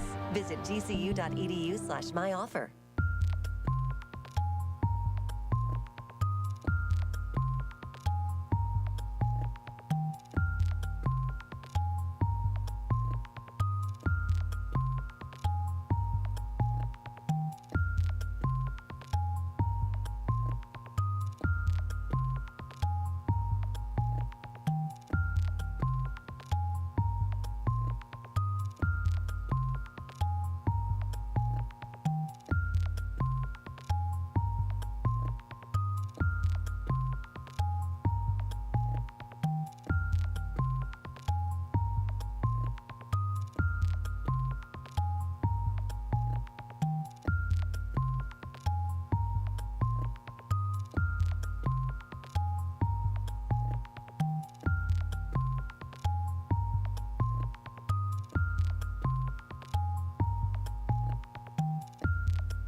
A heartbreaking holiday in south central Texas where devastating and deadly flooding took place yesterday. More than 7 inches of rain fell in just 6 hours in Kerr County, Texas. That's over near Kerrville. The Guadalupe River here rose about 22 feet in just a matter of hours.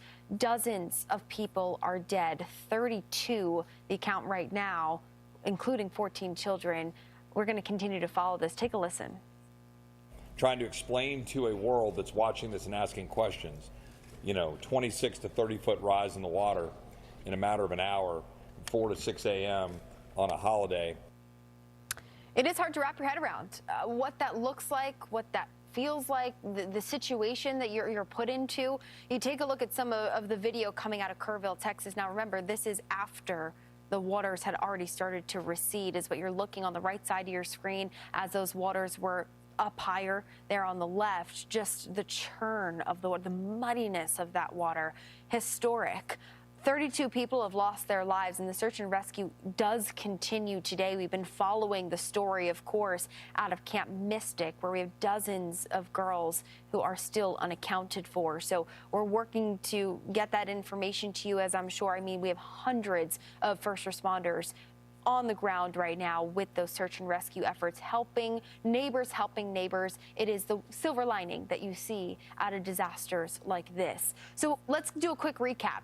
Since Thursday night, late July 3rd, through the July 4th holiday, and even where we are right now, into the afternoon, into the evening on Saturday, we've had 9 flash flood emergencies, several flash flood warnings that are still ongoing. Now, we don't have 9 flash flood emergencies ongoing, but through the course of the last 2 days, that's how dire this situation had gotten. All of this rain compounded in the overnight hours Thursday into Friday morning. Look at this bullseye. I mean, outside of Burnett, Austin, 12 to 18 inches of rain. Now, this is radar estimates, and the overall totals are upwards of 15 to 20 inches of rain in some of these communities. Here's a look at the last hour. And again, we do still have alerts that are up on the board as those showers and storms do slowly start to pivot their way through the region. We have an upper level low that is parked up across north central Texas, and with very little movement,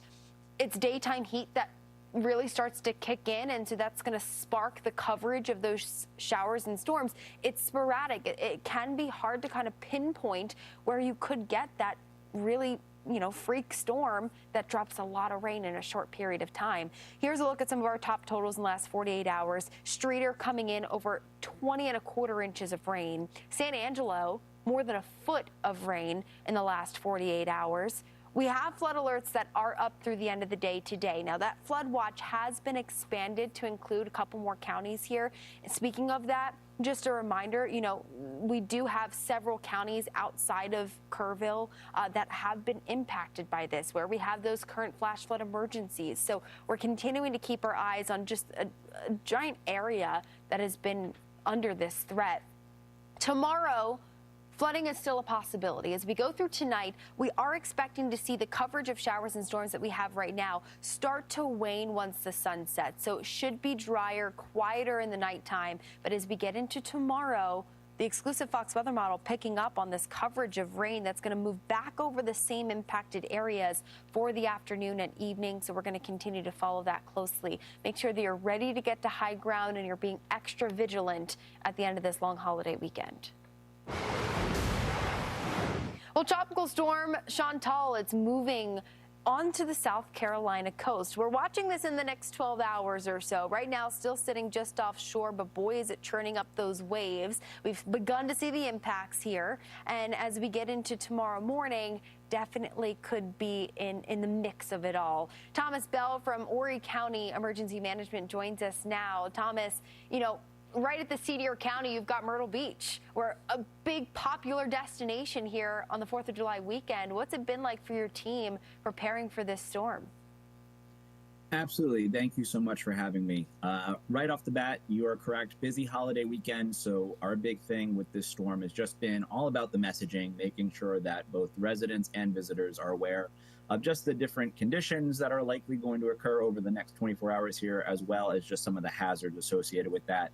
Knowing that it's a big beach weekend, knowing the rip current threat was going to be high, the rough surf, really trying to hammer that out the last 24 hours, making sure folks were aware that it was not a great time to be going into the ocean past what your capabilities are. Given what we see with Tropical Storm Chantal, would you say that's probably one of the most dire impacts from this storm when we look at the next, day or two once we see that landfall? Because the waves, there are a lot of people who want to get to the beach, but that is a dangerous time. And also, too, I'm just noting the time lifeguards are off duty at this point, right?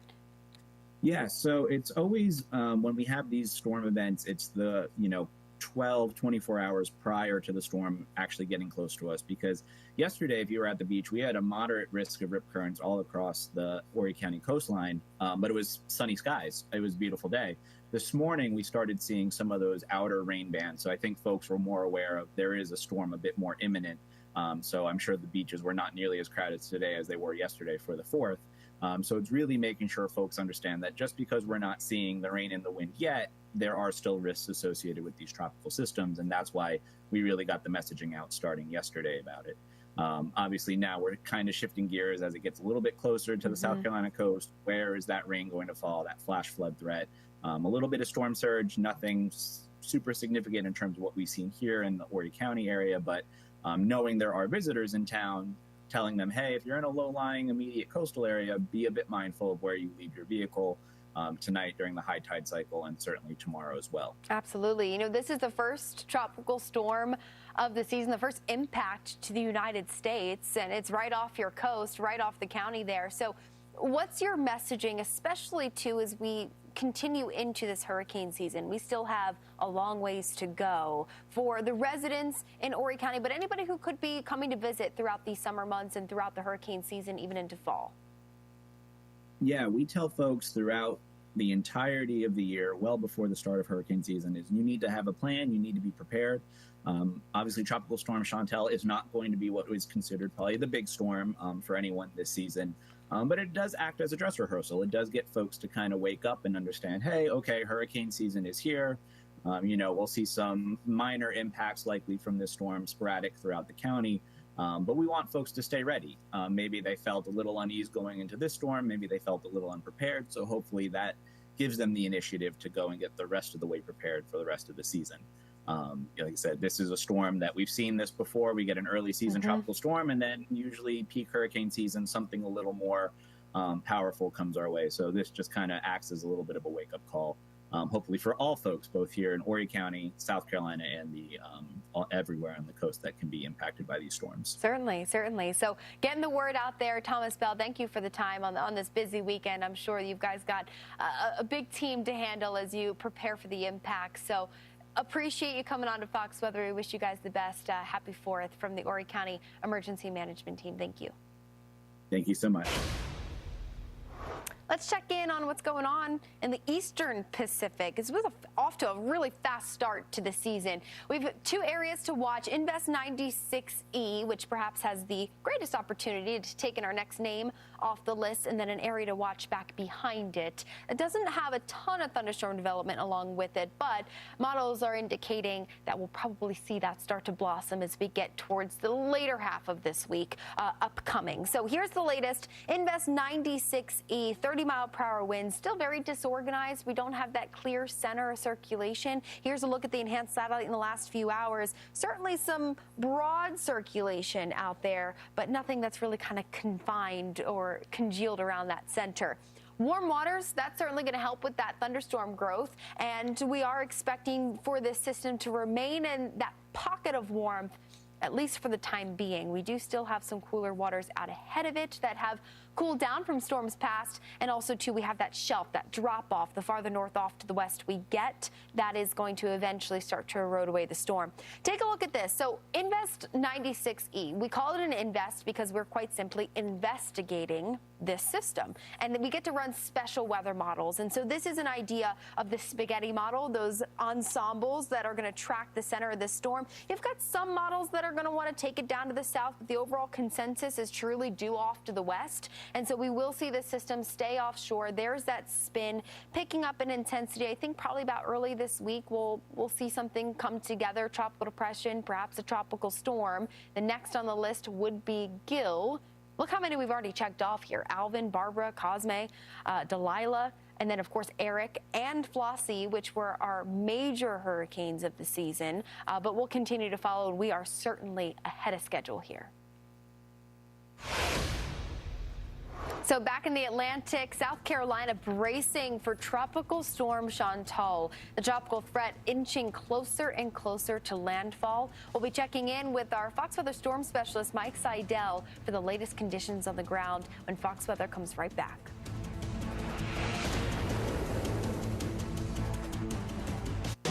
Welcome to a new school year, parents.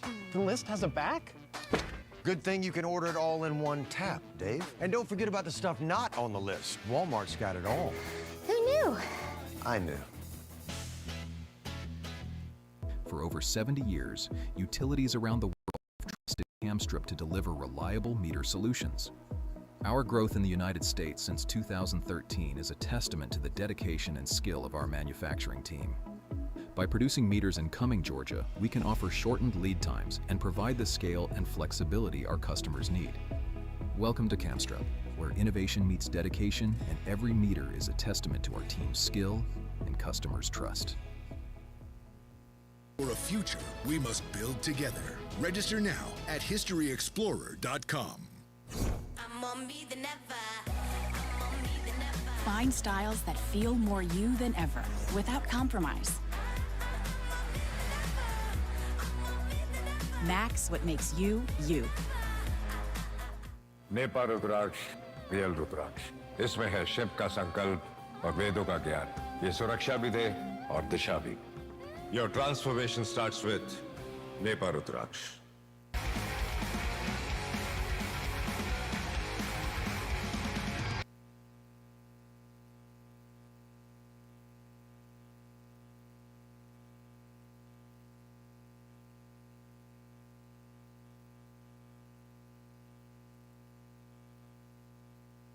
Grand Canyon University offered nearly $161 million in institutional scholarships to online students in 2024, in addition to federal grants and aid. See what scholarships you may qualify for. Find your purpose. Visit gcu.edu/myoffer.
Welcome back here to Fox Weather. It is the bottom of the hour. We have extended coverage this Saturday, bringing you the latest on Tropical Storm Chantal and the historic and heartbreaking flooding in Texas. I'm meteorologist Jane Minar. We've got a lot to cover, so let's jump right into the tropics. Right now, Tropical Storm Chantal inching closer toward the Carolina coast. It is the first Atlantic storm of the season that will have a direct impact on the United States, the first landfalling storm of the season, perhaps within the next several hours. Fox Weather Storm Specialist Mike Seidel is live for us in North Myrtle Beach, where conditions starting to take a turn. And Mike, I know Tropical Storm Chantal's winds have already done a number, taking your hat with you last time we talked. Yes, indeed. You get a gust and the hat flies off, and you got to run down the beach to get it before it ends up in Myrtle Beach and all the way down to where we were this morning when we started. That was Folly Beach outside of Charleston, and not a bad day there this morning. At least when we left at lunchtime, the sun was in and out. Folks were in the water. Not a bad evening here in North Myrtle Beach and across this area, Horry County, Georgetown counties. By the way, both counties under a flood watch until early Sunday evening. This is the story right now. The surf is up, churning like a bathtub, like a washing machine. Maybe not a bathtub. Well, depends what kind of bathtub you're in. But there's the old washing machine effect. The tide is now going out, but I don't know if you can see it on camera, but there's a strong longshore drift from north to south. So if you go in the water, you can end up a block down without even knowing it in a short period of time. You deal with that. Plus, you've got the rip currents to deal with, too.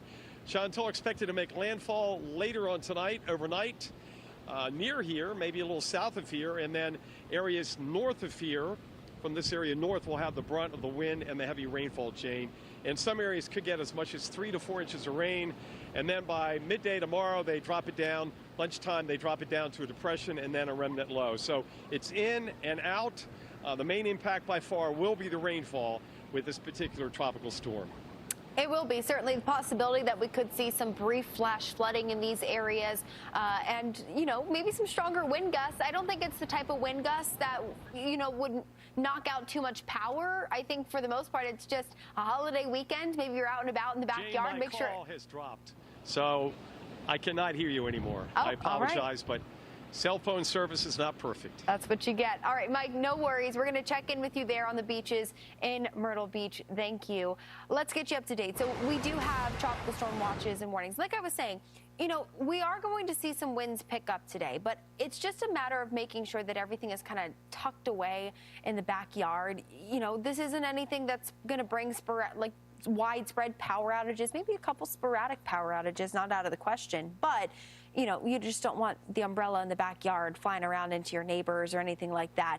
Waves have certainly been one of the bigger impacts out of this. If it's a holiday weekend, so many people wanting to get to the beach. Lifeguards on duty during the day. It's now 6:30 East Coast time, and so those lifeguards are off duty, and so it's more important than ever that you do not get into the water, because you heard Mike say that there is a bit of a current, a drift that's going to quickly take you down the beach. Roughed up surf. Those tropical storm warnings, they are in play through the end of the weekend likely, and then we will see those start to fall off as Chantal moves inland, begins to rapidly weaken into a depression likely by the end of the day tomorrow. So here's the latest live radar the last 3 hours. We've had sporadic storm coverage along the coast down into Georgia. Most of this has been kind of lopsided back out to the right, where a lot of that shower coverage has been in the Atlantic. Eventually will work its way in on shore once we see Chantal make landfall. Winds have started to pick up along the coast in about the last hour or two. I've seen some of these wind gusts topping, 20, 25 miles per hour, especially in Wilmington, Myrtle Beach. I think this is where we could see our greatest impacts from Chantal as we go through the next 12 to 24 hours. Wave heights are up there. Now, they have improved some. They've kind of backed off a bit as Chantal is moving up to the north slowly, but it's picked up a little pace, about 7 miles per hour. And so some of those waves now starting to break a little higher offshore Myrtle Beach, Surf City. We're looking at about 3 to 6, 6 to 9 foot breakers, but you can see below me how churned up the ocean is and just how dangerous that certainly can be. Not a good beach day for any surfers, especially when you have that onshore wind. You need that nice curve. So maybe by tomorrow we could see some improvement here. But look at this. This is our enhanced satellite. And when I say that Chantal is lopsided, this is exactly what I mean. You can see here we're kind of running out of daylight now as we are closing in on the final hours of satellite, but you can see we have that circulation just at the center, and so it's displaced just off to the left where you see that blossom of thunderstorm development. So you can see the system working its way to the north. This is our trouble spot. That's the dirty side of the storm, and as we see Chantal make landfall, everything on this side is going to work its way into the coast of North Carolina, Wilmington, and then with that impact to Myrtle Beach as well. So everything on the right side of the cone. Remember, we always say impacts occur outside of the cone as well. So even though Chantal could do something like this, it's this that's going to be the biggest mess as we go through the night tonight on into tomorrow morning.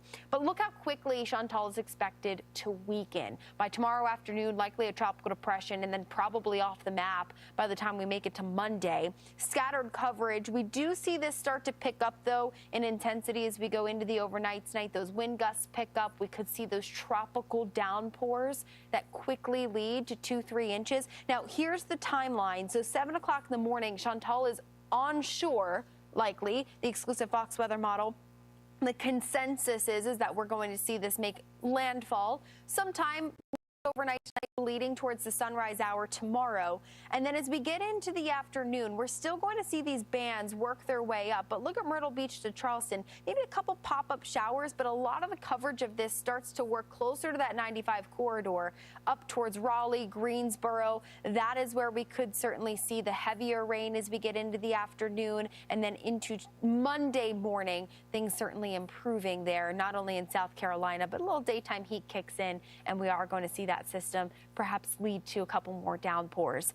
Here's the total through Monday: 2 to 3 inches of rain, perhaps a pocket or two where we see Chantal make its turn up to the northeast. Underneath the core of that is where we could maybe pick up a closer to 3 to 5 inches of rain. So that flash flood potential, something that we want to keep top of mind as we go throughout this holiday weekend. I know tomorrow a lot of us are already thinking about having to hit the road, get back to business once work and summer camps and everything gets back like normal into Monday. But still a wet end to this holiday weekend, and winds certainly picking up. Top gusts could be 30 to 40, maybe up to 50 miles per hour, especially along the immediate coast. Now we turn our attention to the devastating flooding out of Texas. At least 32 are dead, several still missing. The Guadalupe River rising at an unfathomable pace yesterday, and that flooding continued even into early this morning. We're still monitoring flood alerts right now. Fox Weather meteorologist Bane Frohney is in Ingram, Texas with the latest. Bane, you've been out there all day long, just great reporting since early at the start of the day before the sun has even come up. And now we're kind of approaching the hours as the sun is beginning to set. So are you still seeing a lot of action around you with people, neighbors coming together and kind of finalizing things? Yeah, absolutely, Jane. You know, ever since we've been out here since 5 a.m., we've seen community members coming out, neighbors helping each other, and just trying to figure out whatever they, anything they can do to help each other out. We were just speaking with a neighbor who came about and was actually looking at this damage for the first time. And this is just along the Guadalupe River. And we've also been seeing a lot of first responders out here. We've been watching helicopters moving around all day long, also all night long. This effort in order to rescue and to search is #1 priority for this community right now. And looking behind me, you can see giant trees have been uprooted throughout the entire community. This is not an unfamiliar scene throughout the entire county right now of Kerr County currently. So this is a giant tree. That just shows you how strong these waters were that rolled through just yesterday. And now that the river water has started to recede quite a bit, we're able to see a lot more of the damage that was left in its wake. And looking over there as well, an RV completely destroyed. If there wasn't an RV right next to it, I probably wouldn't even know what that was, just because of it's in complete shambles. Families and neighbors and community members are just trying to pick up the pieces at this point. And like you said, Jane, 32 people are confirmed dead from this flash flood disaster, and many are still missing. Earlier today, we spoke with a family who is missing their 21-year-old daughter. They didn't want to go on camera, but it's just heartbreaking. This community is doing everything that they can and just hoping for the best to hear anything. And we also spoke with neighbors who have been around for years and actually have experienced flooding around this area in the past 30 years, but they say nothing like this. I've never seen anything like it. This looks more like a tornado than an actual flood.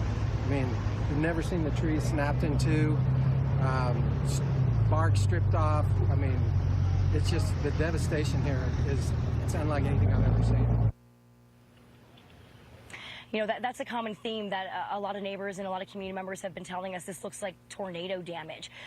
If you walked through here and didn't know about the flooding, that's exactly what it looks like. Just entire homes being washed away, family members being washed away. And so it's a very somber feeling around here right now, and just hoping and praying for good outcomes and to finding more of these people that have been missing actually alive. You know, on top of this, the threat's not over. We're still dealing with flash flooding throughout the entire state of Texas. Areas farther south are also dealing with flooding thanks to all of this river water that's continuing to move downstream. Flash flood potential is still out there.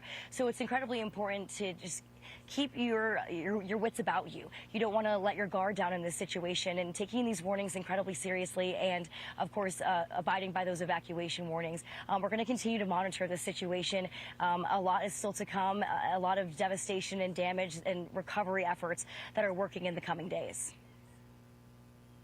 The terrifying power of water, it's a reality that so many people have now experienced, and we've covered this time and time again on Fox Weather, and there are a lot of people hurting right now. Do you think that there is, I mean, the unease of knowing that there is more rain in the forecast? Have you talked to people around you how that might impact their ability to start, I guess, just the cleanup process?